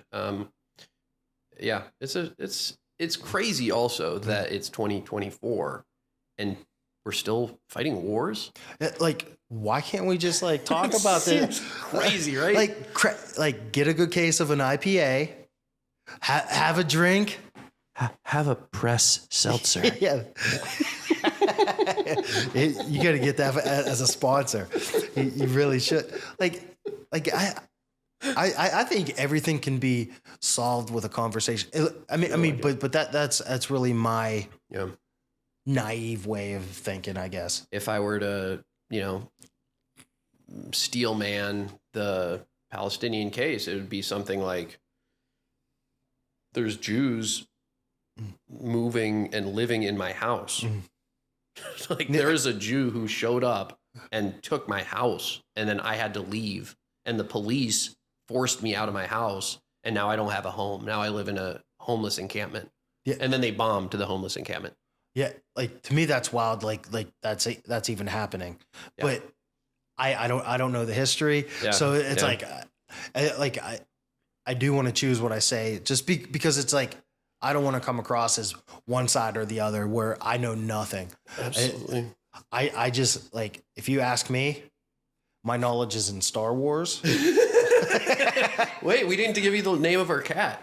The cat's probably been in the episode at least 4 or 5 times now. That's Lando. Lando Calrissian right here. That's a good name. Thank you. That's a great. He's a scoundrel. I think Lando is one of the most underrated characters. He becomes a hero in the end. Absolutely. He has a great arc. He does. I would like to see. They tried to do it in Solo, but like I would like that. I'm sure they go over it in the books. I don't read the books in Star Wars. The books come after, though, right? It's like there's probably a word for this where it's the film comes first and then they write books about it. Yeah. That's pretty atypical. Well, there's a series. It's like Star Wars, blah blah blah, from a certain point of view, because like fan fiction. Yeah, that's what it is. It's fan fiction. Like what was it? Twilight. Yeah. The whole movie of Twilight was like based on fan fiction about another movie. So the author who wrote the story Twilight was doing fan fiction about another vampire movie. Oh, that's cool. I think that's right. I'm a Star Wars nerd. I collect. Shit. Yeah. You're into the like Mandalorian shit? Oh, yeah. So good, right? Yeah. I thought it was great. I also liked the Obi-Wan series, which I thought was really good. Nice. I did not like how they portrayed Leia. Okay. Where they had Obi-Wan go to save her, because you never hear about any of that within the Clone Wars or after the Clone Wars. You don't hear about that even in A New Hope, the original Star Wars. Like, she's talking to Ben Kenobi, like, you're our only hope. Yes. She's talking to him like she's never met him. So like to me, I didn't like that story. I also didn't like that they had Jack Black and Lizzo in there. I thought that was way too... They're too familiar, basically. Like, you already have an idea of who they are. Well, not that. It's pandering. Yeah, I think they tried to hit an audience of people that... Trying to bring kids in. Yeah, like... I loved the... there was one story with... There was a stormtrooper who becomes... Yeah, that's Finn. A hero. Finn. It's Finn. Okay. Which movie is Finn? He was in... there's an Asian girl also. Yeah. You know, I forget her name. Her name was Rose in the movie. Yeah. But she got so much hate she got off Instagram. Whoa. All because people didn't like her character because of how the story was written. That's weird. And like, that's horrible. That's a Star Wars fan base. Is if they don't like it, they just fucking attack. There was a great museum exhibit that had all the old costumes in Detroit at the DIA. I would have loved to see that. Yeah. I mean, I'm telling you, I'm a Star Wars nerd. It was really cool to see all the old costumes. Leia's bikini from the original films, and like... I'll tell you now, Leia was my first crush. Yeah. Any nerd growing up, or any boy I that saw that. Yeah. It was definitely like a bondage fantasy, pulling her into the pit. Carrie Fisher was just gorgeous. I could go on about her. It would take this podcast to a whole different level. Well, she was an interesting character, right? Didn't she had a kid, like a daughter or something? I don't think so. I that might be in the books, which I'm not familiar with. No. I mean, actual Carrie Fisher. Oh yeah. Her daughter was actually in the movie. She's an actress too. Yeah. And then there's all this like weird incest shit in the films, right? Because like Leia and Luke are actual brother and sister. I always post that photo. We know it, but like they don't know. Yeah. And there's like this weird tension. Yeah. We're like, go for it. Like, every sibling day, every year, I always post the photo of them kissing. Making out. Yeah. I'm like, Happy Siblings Day. So this is something worth talking about, actually, is about how you use this kind of, it's like a little tongue-in-cheek, almost a little disruptive, like as part of your art. And one way that I saw it, which I loved, is where you will tag the location of your work as being at the MoMA. Yeah. Like, that's so cool to me. It's very hip hop, right? It's you're not following the rules. You're kind of operating on the outside. So I had a friend that used to tell me, you paint wrong. You don't do anything an artist is supposed to do in traditional painting, blah, blah, blah. I'm not a trained artist. I've taught myself I went to school for commercial art, which involved some sketching, some drawing, a little bit painting. But I do it my way. I do a lot of things some people would say wrong. But I also do it how I feel comfortable. I like oil painting. I tried doing oil painting. The first time I did it, I didn't even buy linseed oil. I'm like, Jesus, like fuck, this paint is thick. So I'm like moving it around with paper towels. I'm like, and then it turned out horrible. So then I do a little research. I watch videos. I'm like, oh, I need linseed oil. I need some turpentine, some thinners. So like I taught myself that, but I've always been told like I do things wrong. I'm not I like that hat. Thank you. Yeah, I'm a hack guy. Furia. It's like a video game little spot in Wynwood. This light above me is bothering me, but I want it on for the podcast will look better if it's on. Yeah. Furia, Furia. Those guys were really cool. They took really good care of us in there. I like that hat. I really do. It's dope. Thanks, brother. I might have to go online and find it. I'm a hat guy. Yep. Not only do I collect toys. I love my action figures. Yeah. I collect shoes, and I collect hats for the most part. Do you know Matt, the tattooer at what is it called? It's in Lawrenceville. He goes Octeal is the Instagram name.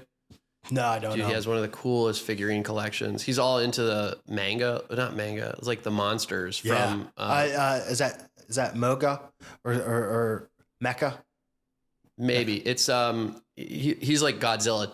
Okay. Godzilla Yeah, World. I know the company you're talking about. Yes. I also like Super 7. I'm a big Super 7 fan. Obviously, I like Kenner, but like my son's into the monsters too. Yes.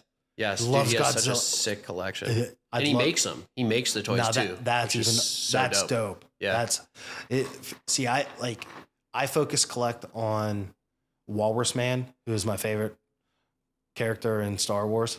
Okay, is he from the bar scene? Yeah. He gets his arm cut off. Oh, no. From the time I was little, was it Greedo and Han are like sitting with him? No, that's Dr. Estevan is with him, and he's like he's telling Luke, he's like, he doesn't like you. I don't like you either.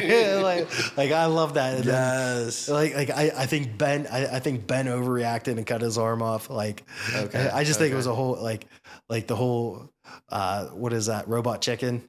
Yeah. Like, did you ever see that episode with him? It's hilarious. No. Yeah. So like I also focus collect on Boba Fett.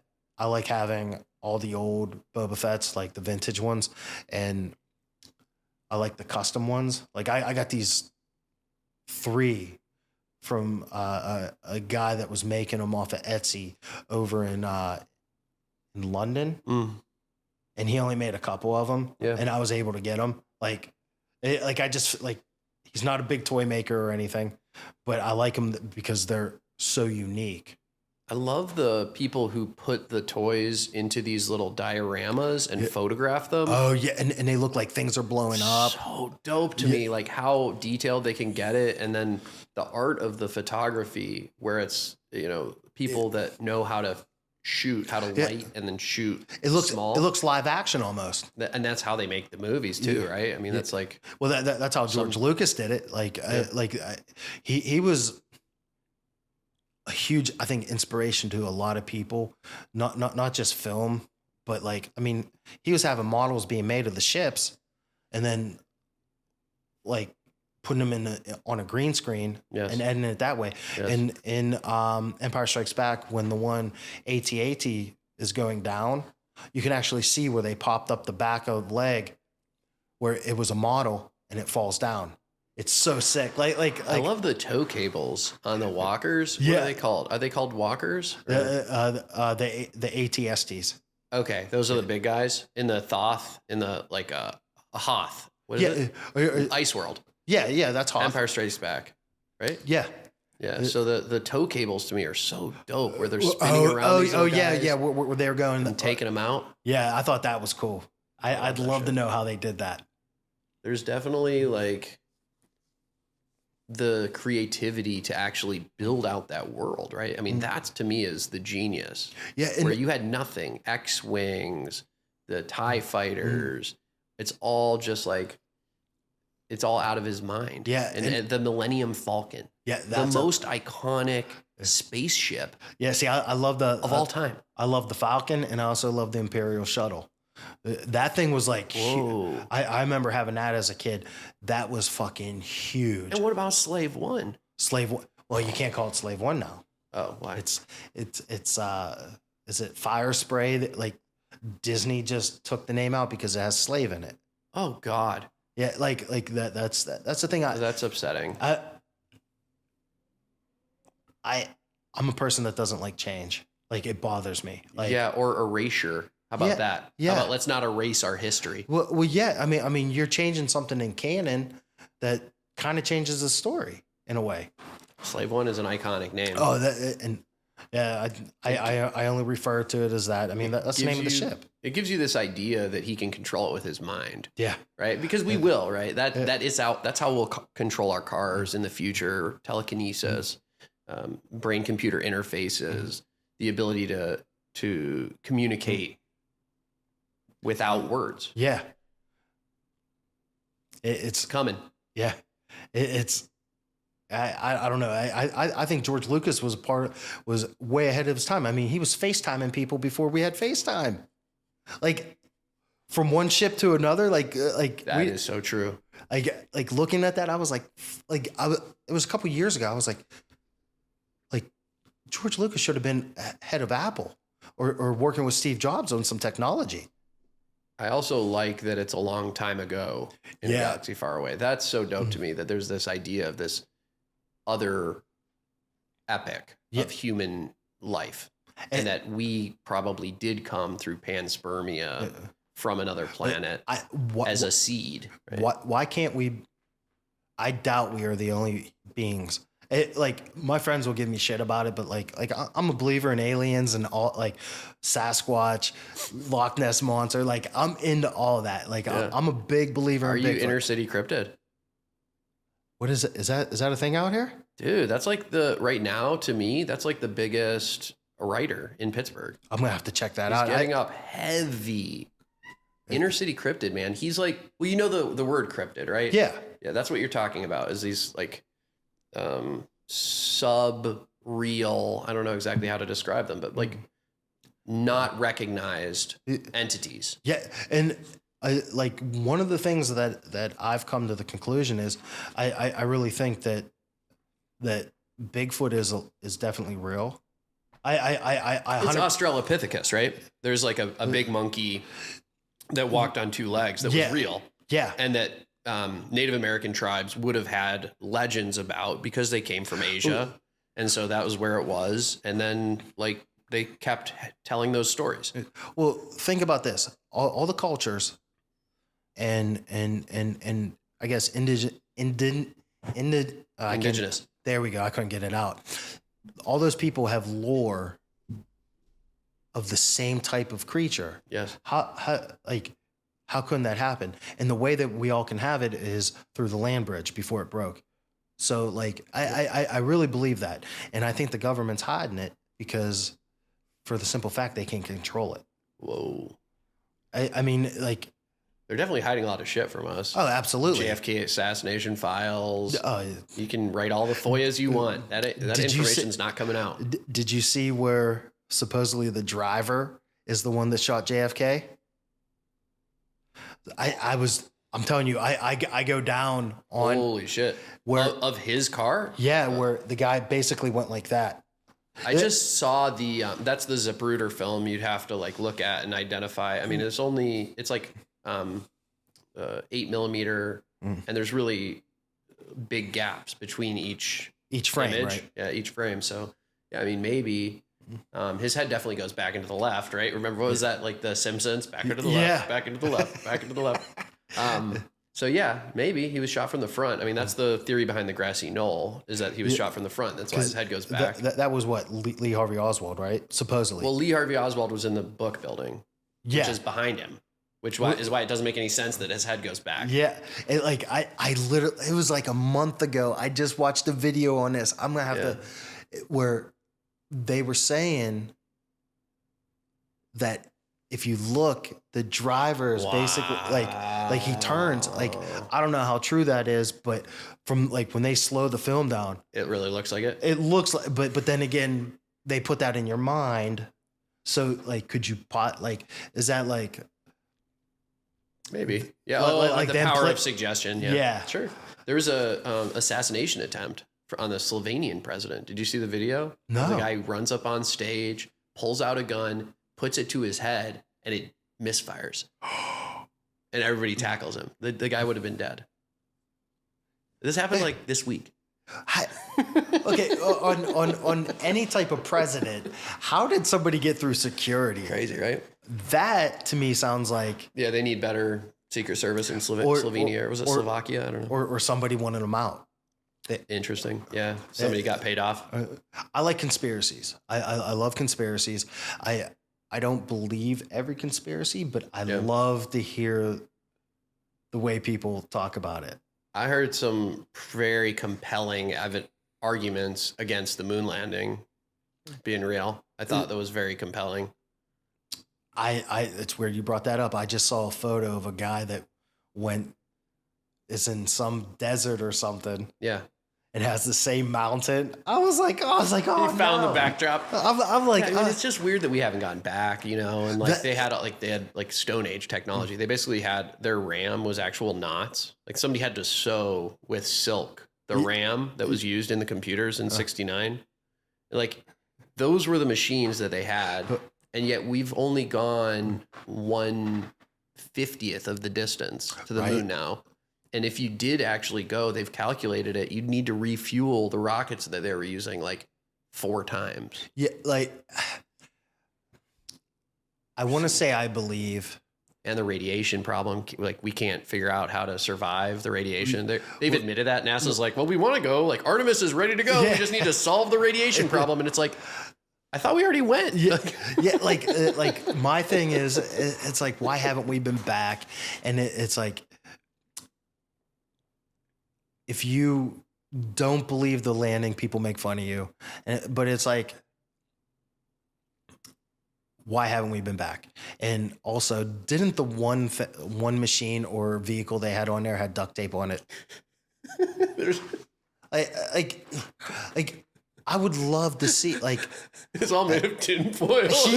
Yeah, I can make cooler looking shit. Did you ever see the video of where it takes off?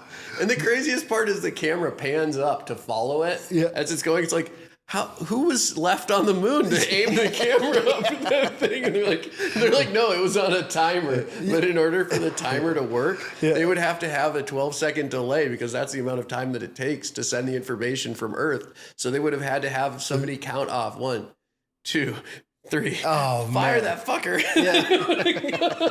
It's crazy, bro. None of it makes any sense. No, but that's the world we live in now. Like, I joined this group of flat earthers. Yes. I'm not a flat earther. No, but it's curious, isn't it? It's definitely curious. Yeah. I got kicked out because these people they were too into it. They were too serious about it. Yeah. So like I would Photoshop images. Yes. And I would use scenes from Star Wars. Oh, that's funny. And I was like, oh, my buddy, but it would still show Earth, like as a globe. Oh, yeah, no, they don't like globe Earth. No, and I would just be like, man, there's a war going out there that we're not even aware of. Like, and they got tired of my poking fun. That you have to, though. Like, really, that's what makes the conspiracies fun, is that it's hilarious. Like, until someone tells me and gives me 100% facts, then I'm a believer. Like, we don't have a clue what we're doing here. Could totally be a simulation. We could be like, a molecule. I have thought about a simulation because, like, I've seen videos where people are like at the mall and this guy's like, how is this store that sells hair bands staying open? Or this. That's just the mafia, bro. There's Yeah. a great book apparently on the Pittsburgh mafia. I saw somebody was reading it today. The Cosa Nostra of Pittsburgh. I want to get that book. I love Mafia. Yeah. Oh, I have Mafia memorabilia. Are you a Sopranos fan? Love The Sopranos. Yeah, that's my favorite show. It's- That's what I'm going to do probably tonight. Maybe I'll go eat, but then Sopranos time. Yeah, I started back. I'm on season 1, episode 3 now. Amazing. I have a. College? Have you been to college yet? I love that episode. The like voyeuristic approach they use when he's shooting to show the rat looking at Tony as he's walking into the hotel with his daughter, and then he spares his life because he sees his daughter's with him. And then Tony's like, "Fuck you." And then Tony kills him anyway. Yeah, I love that. He's got the mud all over his shoes, and his daughter knows. She's like, "Why is your hand cut? Why is there mud all over your shoes?" Like, and like it's very clear that she actually knows. You know, she's like, she just wants him to tell her the truth. Yeah, That's all she wants. And I wish in that entire series that they made AJ not such a pussy.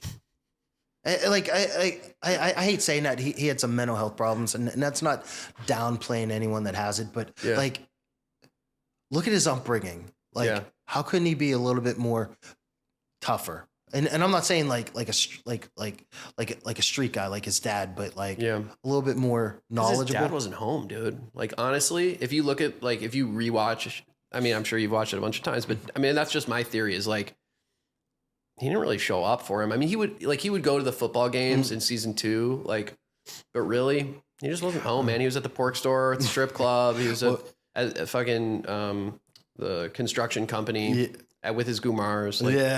Well, did you notice that from, I think, episode 1 to maybe episode 3, it wasn't Satriali's? Yeah, there's a lot of things that change after the pilot. They have a different mom for Christopher. Like, there's a different priest. Yeah. The priest completely switches. Father Intintola is like a different guy. What, So, no fucking Big Ziti?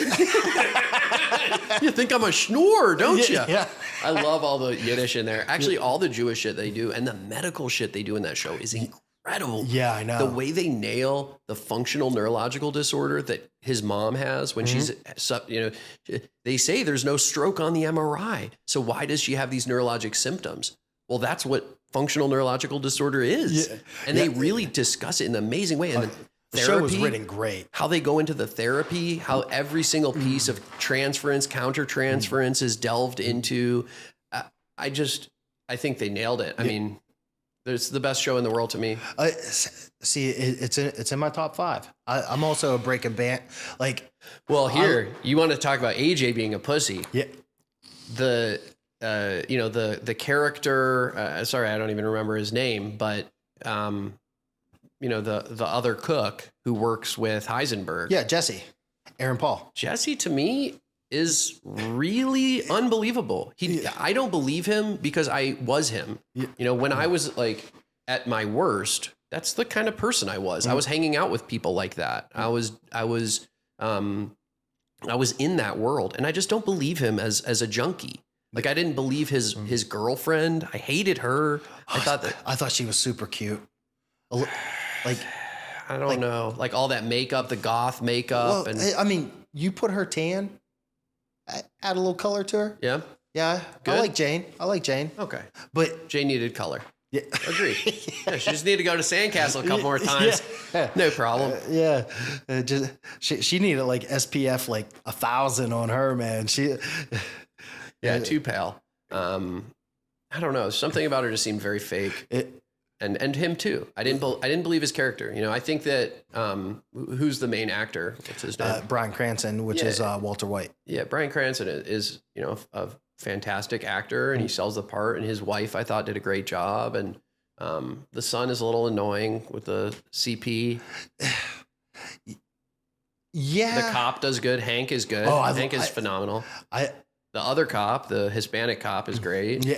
See, here's a funny story. I used to take Ambien for sleep. Whoa. That's bad news. Don't do that. Oh, that's what fucked Roseanne Barr up. Yeah. Oh, that fucked me up.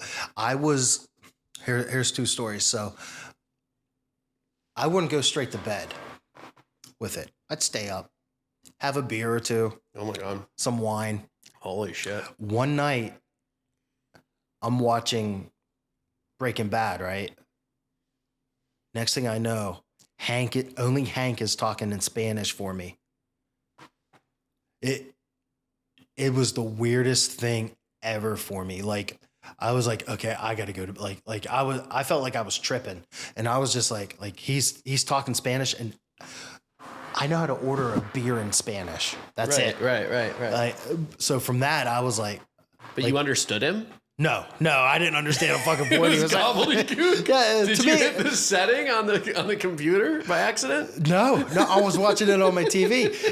Everybody was talking normal. Everybody else was in English. Yeah, and he's talking Spanish. Bro. I was like, what the fuck is it? Like, Yeah. that blew my mind. Wow. Yeah, you were hallucinating. Yeah, then the one night, I think I took my Ambien and I drank a little too much wine. And I woke up and I'm sitting there and my wife at the time was like, what's wrong?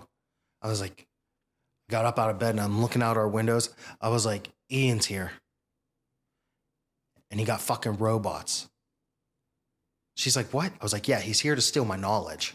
It was my old boss. So I was army crawling through the house and like going up against walls, like picking, like it was the weirdest thing.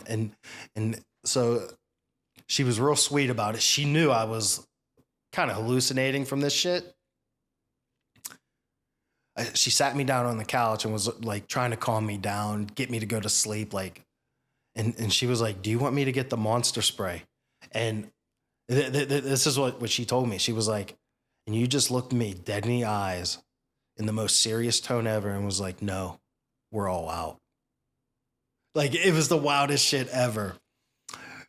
Shortly after that night, I X'd the Ambien. Yeah, that stuff is no good. Yeah, oh, dude, it's horrible. It's like, I kind of abused it in a way. Like I took it every night as prescribed. Right. But after work, I like to have a beer. Yeah. Or a bottle of wine. That's what I was doing then. And yeah, it's not good to mix for sure. No, absolutely not. I'm glad that you're not taking it anymore. No, all I take now is I take Benadryl at night. Oh, that's bad too. Don't do that. There's nothing good for us, man. Like I have a hard time sleeping. Yeah. So just because my brain constantly goes, like, you gotta start meditating. I've tried that. That's the cure. Have you had any success meditating? No. So my recommendation is to do it when you wake up. You know how everybody will tell you, like, oh, just try it at night. Like, you're ready for bed. You should be ready. Like, fuck no. When you're awake, your brain waves are not ready for meditation. Meditation is close to sleep. It's theta state. So when you're asleep, you wake up and you're still in that kind of nice, peaceful, drowsy moment. Yeah. Sit down. Don't pee. Just sit. Oh, Just sit next to the bed and set a timer for 5 minutes. And whenever you have a thought, I want you to just envision a river with a stick. Oh, you're making me pee right now. Floating. Yeah, no, I'm ready. Floating down the river. What would you do to that stick? You wouldn't pay any attention to it. No, It doesn't just watch it. Doesn't matter to you. It's not part of your life. That's the way the thoughts will become. So when you hear the thought in your head, you acknowledge it, but you also allow it to pass. I'll give that a try tomorrow morning. I'll message you and let you know how it goes. Let me know how it goes. Focus on the breath. So you can do box breathing, 4 in, 4 out. Breathe in through the nose, out through the mouth. You can notice that the breath comes in a little cooler. Yeah. And when it leaves, it's a little warm. Yeah. It can kind of heat you up a little. Mm-hmm. And you can also focus on breathing in all the positive energy from all of the people who've loved you throughout your life. And you can exhale and send those. It's kind of inspiring. I'm telling you, I'm going to do that tomorrow. Good feelings to the rest of the world. I'm just going to have to tell my kid, because my kids like to run in and jump on me in the morning. That's the worst when you got to pee. They wake you up? A lot of times, yeah. Have you ever been woken up by someone jumping on, like... My kids don't wake me up. I leave for work. I give them a kiss while they're asleep in bed. Oh. My wife's still in bed. My girl's still in bed. My boy's still in bed. Bless you, man. You're lucky. I get woken up sometimes by my son, and if I'm laying on my back, The worst is getting kneed in your balls when you gotta pee. R.I.P. fertility. That's why you only have two. Yeah, yeah, that's the worst. Like you're like, oh shit, it hurts, but like you gotta grip and squeeze and run to the bathroom because it like That's probably good for your prostate. oh yeah, I don't know about that. It's definitely not good for your testicles. I'll tell you that. Practice. Do you want to tell people where they can find your art and how they can get involved with what you're working on? You can find me online at Bob Freyer on Instagram, B Freyer Art on Facebook, Bob Freyer on Threads, and also on YouTube. I have a YouTube channel that I'm slowly building up. My YouTube's a whole new monster for me. I've only been doing it for like 2 years or a year and a half now, and my views will go up and then they go down. Yeah. So I'm trying to get more on that, but I'm online, bfreyerart.com, and that's Freyer. I have a show coming up July 12th. Amazing. It's called Broken. It's very, a lot of the pieces are very personal to me or about me in a way. So it's my journey on trying to improve myself and recognize my broken pieces that I need to improve on. I don't think any of us are ever going to be fixed, but I'm trying to improve as a potential partner for someone, a companion, a boyfriend. I want to be a better father, a better human. Every day I've been trying to do something that's very unselfish for someone else, where I don't gain anything. If that's opening a door for someone, just doing some small gestures. But that's kind of like what this show's about, is really just my growth going from a traumatic time after being with someone for so long and realizing that we're not compatible, and seeing my own flaws and seeing where the blame is on me so that I can fix it for the future or improve the better qualities of myself. So that's kind of like what this show is about. Like, if you look at a piece, it's about seeing yourself not being perfect, I guess. Amazing. Is any of the work on your Instagram, or is this the thing where you're trying to keep it private so that people? I have some of the pieces on Instagram. It's going to be, like I said, July 12th at Ketchup City. Doors are going to open at 6:30. I've been promoting it a little bit here and there, but I'll be shoving more down, like, I don't want to say shoving it down people's throat, but I'd like to see a lot of people come in and get their reactions. It has my characters in it. It's not all in your face, like, this is what it's about. So some of the pieces just are what come to mind when I was thinking about certain things and stuff like that. And it has a bunch of characters with wings on it. So that's kind of, and I'm going to have a couple sculptures. Oh, cool. Oh, that'll be great. Yeah, I just got into sculpting, and I don't think I'm good at it, but I'm having an amazing time doing it. That's amazing. What kind of media do you use? I'm using, it is a epoxy and almost like a clay, I forget the term, where they come in two parts, and you mix 50-50, and then it hardens like Very cool. in 24 hours, and then I paint it. I like the guy who does the encapsulations. Like, if you have those sculptures, if they're small enough, you could put them into a block of clear acrylic. Oh yeah. I love those things. That's something I'd like to get into. I'd also like to get into, like, making actual action figures, but of my characters. Like, Yes. I think that would be so awesome. You could hire somebody to do it, Yeah, that's the thing. but it's expensive. I'm very hands-on. I like to be able to control it myself. The only thing that I don't do personally is my printing, and I get that done locally at Pgh Print Ship. Like, they do all my printing. That's the only thing I have done. I work on my website myself. I do my own social media. If I don't know how to do it, I fucking learn. That's I guess that's the Pittsburgh in you. it is. Yeah. It is. It's a blue collar mentality. And that's why I love this city. There's so many amazing people from all walks of life, and they do all kinds of different jobs, and they're all important. Like, that's something I think Pittsburgh's a melting pot of just hard workers. So true. Do you know The Alchemist, the beat maker? Yeah. Did you see his action figure? No. Oh, dude. That's what I was thinking of when I was talking about how the people take the photos in the diorama. Yeah. He did one, and this is why I was thinking about you for your characters. Instead of creating a brand new action figure, he took the Heisenberg figure, and then he turned it into himself. That's cool. See, He removed the head, created a new head, repainted it, put turntables in there. Yeah, It's dope. I actually had a custom figure made a couple years ago before Super 7 did it. I had an MF Doom custom. Oh, cool. But he's in Boba Fett.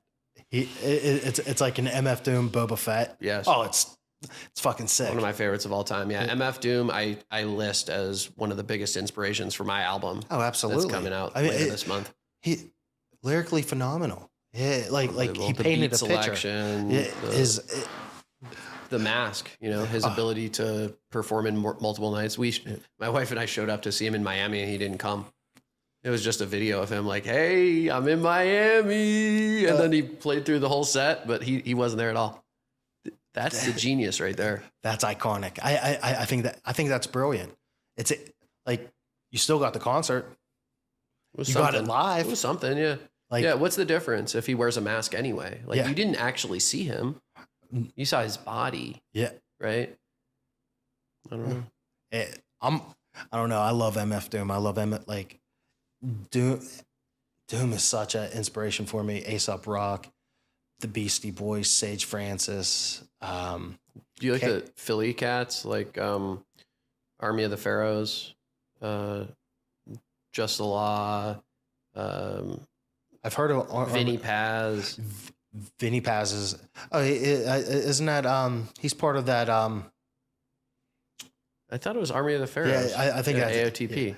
Yeah, with Apathy. Yes. Yeah. Yes, and then what about R.A. the Rugged Man? R.A. He's dope. He's so good. I also like Czarface. I think he's awesome. I love that shit. I was listening to that in Boston. We would go to their shows in Boston. Czarface was Inspected Deck with Esoteric. With Esso who's from Boston. Yeah.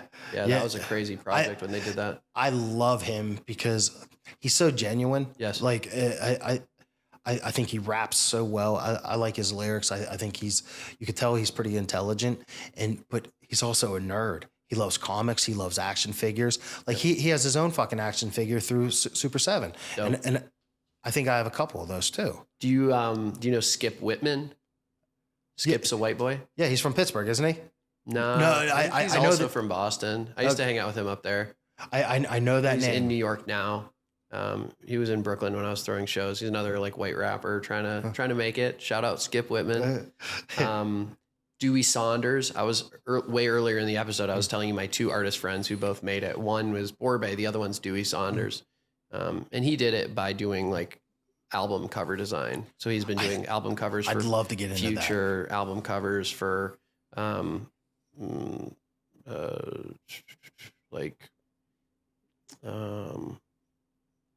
number of different artists. Yeah, see, I have I guess a bucket list and I guess dreams of working with certain people. Yes. Like one's definitely Aesop Rock, Sage Francis. Aesop has the best album covers. They're all hand drawn. Yeah, Jeremy Fish has done a bunch of his. Yep. Also Alex Pardee did the Impossible Kid one, and who's the other guy that did?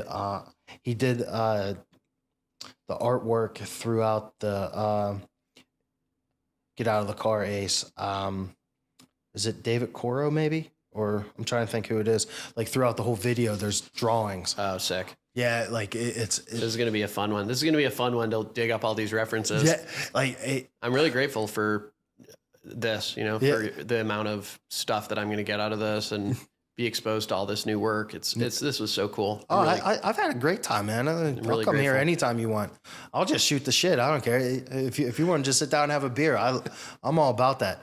I don't get out too much. I do the dad life so much, Yes. and it's like I miss a lot of shows. Did you see Atmosphere when he came No, or they came? Yeah. Slug and Ant. that was the first time in probably 12, almost 15 years. I probably haven't seen them. Wow. Yeah. Smalls to me sounds great. I had such a good time at that show. One of the best concerts I went to was during the When Life Gives You Lemons tour, and he had Idea, and he had that live band. Rest in peace. Yeah, I think Idea is one of those One of the greatest battle rappers of all time. See, people will argue with that because now battle rap has become so big. With you have KOTD or KTO. Yes, you know about KOTD, King of the Dot. Yeah. Shout out Real Deal. Real Deal right up the street. Yeah. He's on my podcast. Yeah. One of my best episodes. I think Trevor's awesome. Yeah. And him and I have talked, and I don't want to put words out there that I might be remembering wrong. Yeah. But I think Idea was that cat that didn't prepare. Oh. I mean, now. But that was the style back then. Yeah. Like it was supposed to be off the cuff. Yeah, like if you look at Scribble Jam, that's how it was. Shout out to Mr. Dibbs who started that. Whoa. And that's my dude. And there's actually a Scribble Jam documentary coming out. Oh, that'll be so sick. Yeah. We need that footage, man. There's such a small amount of the actual like entirety of the footage. Like there's just little fragments that exist. Eminem battled at Scribble Jam. Sage Francis, Brother Ali, Slug, Murs, Juice. Like there's a lot of people that Pete, the guy who beat Real Deal at Scribble is what's his rap name? 2-time everything Thesaurus. Oh, it's crazy. See, he talks on the podcast about getting beat by Thesaurus as being the inspiration for him to take his whole career on. And because somebody was like, dude, we all fucking lost to that dude. We all got waxed by him. He's the greatest to ever do it. And see, and that's the thing like I love about Real Deal. He's honest. I think he's humble and he's down to earth. Like I enjoy his music. He's highly intelligent with what he says.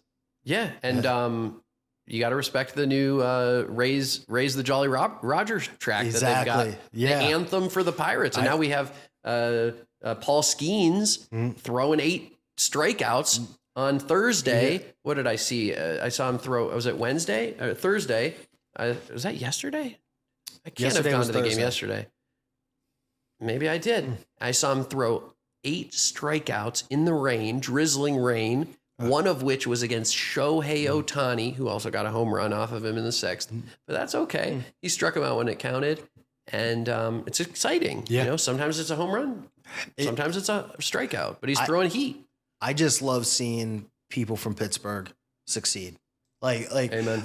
Like I'm the type of dude, like I reached out to Matt Gondek I was like, hey, if you're in Pittsburgh, I'd like to personally invite you to my show in July. And he was like, well, I'm not coming.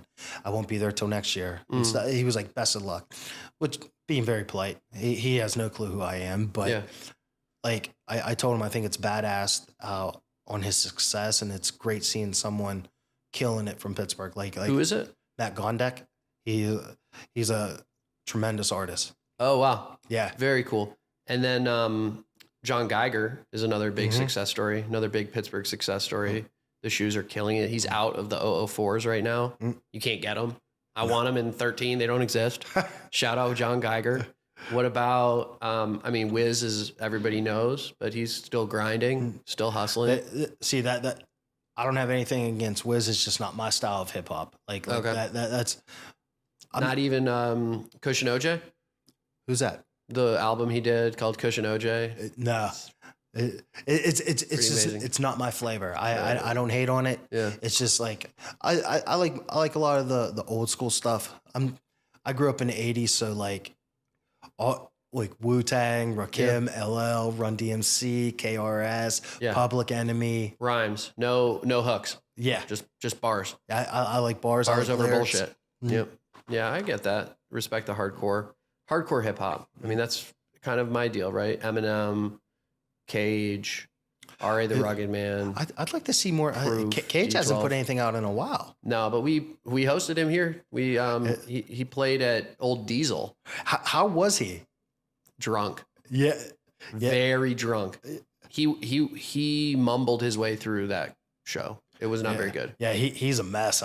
From what I can remember. I think R.A. was like more on point when he was rapping. But I think RA just likes to have fun. Yeah. Like I like him. I do like RA. I like Mos Def.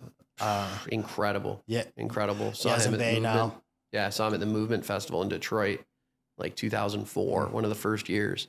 I just remember him running back and forth all the way across this 120-foot stage, and just how like with the crowd he was, unbelievable talent. I also love Common. And shout out to Kendrick Lamar for holding it down for the USA. Yeah. Greatest rapper in the world right now, right? Who can touch him? Here's the thing. I don't know much of Kendrick's work, but he demolished Drake. Murdered. He deleted his Instagram posts today. Wow. All the disses on Drake's Instagram are gone. See, He wiped it up. I think Drake is trash. I agree. I don't like Drake. I've never really liked him. Although at the strip club, Drake beats Kendrick 10 times out of 10. Well, yeah. I mean, he's a, what's the word? He's a Pop rapper. Yeah, he's a pop artist. Commercial, I don't respect anything he does. I mean, He's Canadian. Fuck him. He's definitely smart in some ways. He's making billions of dollars, but the fact when him and Pusha T were beefing. Love Push. Yeah, Push is so real. Yeah, So dope to me. He wanted to sue Pusha because Adidas dropped their thing because he exposed him having a kid. It's like, wow. Now there's like 4 more. And I love Kanye. That's the other one I have to mention. I was going to ask you about the greatest Kanye of all time. Just like as a beat maker and how he's been able to evolve over the years. The anti-Semitism piece is interesting, right? Because he's been like very vocal about Jews running Hollywood, Jews running shows, trying to take him out. The Jewish doctor who killed his mom. Well, here's my thing, and or who was operating on his mom when she died. I don't want to say killed. I don't know. Here's my thing about that. I think he was talking very specific. About people that he's interacted with. Yes. If I'm wrong on my interpretation, I don't think he was talking about a whole culture and religious or group of all Jewish people. Absolutely, dude. I mean, he's like super religious now. So his like whole Christ is King like moment, he's gotten like very, very Christian. But I think he's tolerant of people. He likes, he keeps other people around him. So I think it's good that he's gotten away from the Kardashians. I agree. I think they're toxic. It's demonic, bro. I can't stand any of them. Keeping up with the like fake bullshit. Yeah. It's just all this shit in your face, in your butt, in your. It's just plastic. Like who lives that way? Yeah. I'm not a fan of that. Let's keep it real. I've met famous people, but I've never met someone that famous, and I never cared to. I totally agree. I would also never want to be that famous. No, absolutely not. I don't think I ever will, but I'll do my part. Yeah. We'll see. This one might be the one that does it. You never know. I don't know. See how many people make it to the 3-hour mark. Yeah. I don't know. I think the second piss break. Yeah. I think I'm more of a joke than anything. I enjoy what I do, but I have fun. I don't take it very serious. I don't take myself very serious. So it's like, if I don't take myself serious, how can I expect other people to? Because I just think life should be fun. I think the work is very serious, personally. I thought so from the beginning. As soon as I saw it, I mean, I get it that it's simplified forms, but the mixed media, the approach, the planning that goes in, the use of negative space, your messaging, the originality, regardless of who you say you're inspired by. These things are not the work of a toy, to use your language. This is like advanced work from somebody who's gone to a very, very, high place in their career. And, Thank you. And of course you have, otherwise you wouldn't have won the best visual artist in Pittsburgh by the City Paper 5 times in the last 7 years. I would say, I think I got best artist 3 out of the 5, but that's also a popularity contest. Well, I mean, what makes artists popular? Yeah. I don't know. People like their shit. Or their shit is dope. I get hate messages. And I think it's funny. I get people that comment. I actually used to save all the messages that I got. Use it as inspiration. Yeah. And I had my thought one day was like, why don't I just do a piece of print them out and have it on there and do a clown on it? I thought that would be funny. But then I was like, I can't hold on to this because I'm not going to grow. So I got rid of all of them. I deleted the messages. I deleted the screenshots. Yes. But that was also early when I started showing my work, where I was doing a lot of stencil work and stuff like that. And it's like, I still get people saying, "Oh, that's trash." Like if you look through my YouTube, the comments I get are funny, and I go back at people now. One of my favorite channels is a toy channel.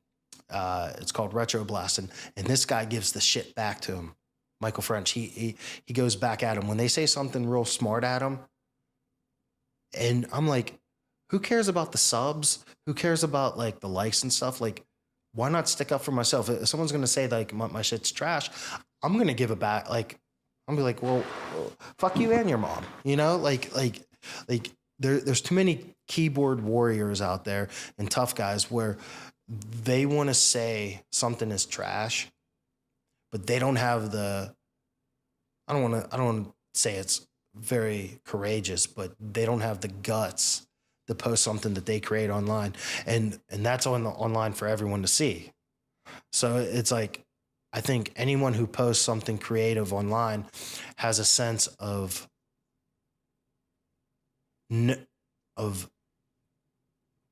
understanding, like, not everyone's going to like this. And it's kind of, I don't want to say bravery because it's only an Instagram post or Facebook or whatever. But I mean, it takes a certain level of confidence to post something that you create. I like, no matter what it is. And I just laugh when people are like, oh, my 4-year-old can do it. I'm like, well, fucking go tell him to do it and sell it. Like, yeah, let's see, make my day. Yeah. My daughter made these 4 drawings, and I thought they were, not to sound conceited or anything, but you could tell that she was very influenced by my work. I put them on my store. She had, it was like 40 paintings or 40 8x10 prints. She sold out of them, out of 4 different ones. Whoa.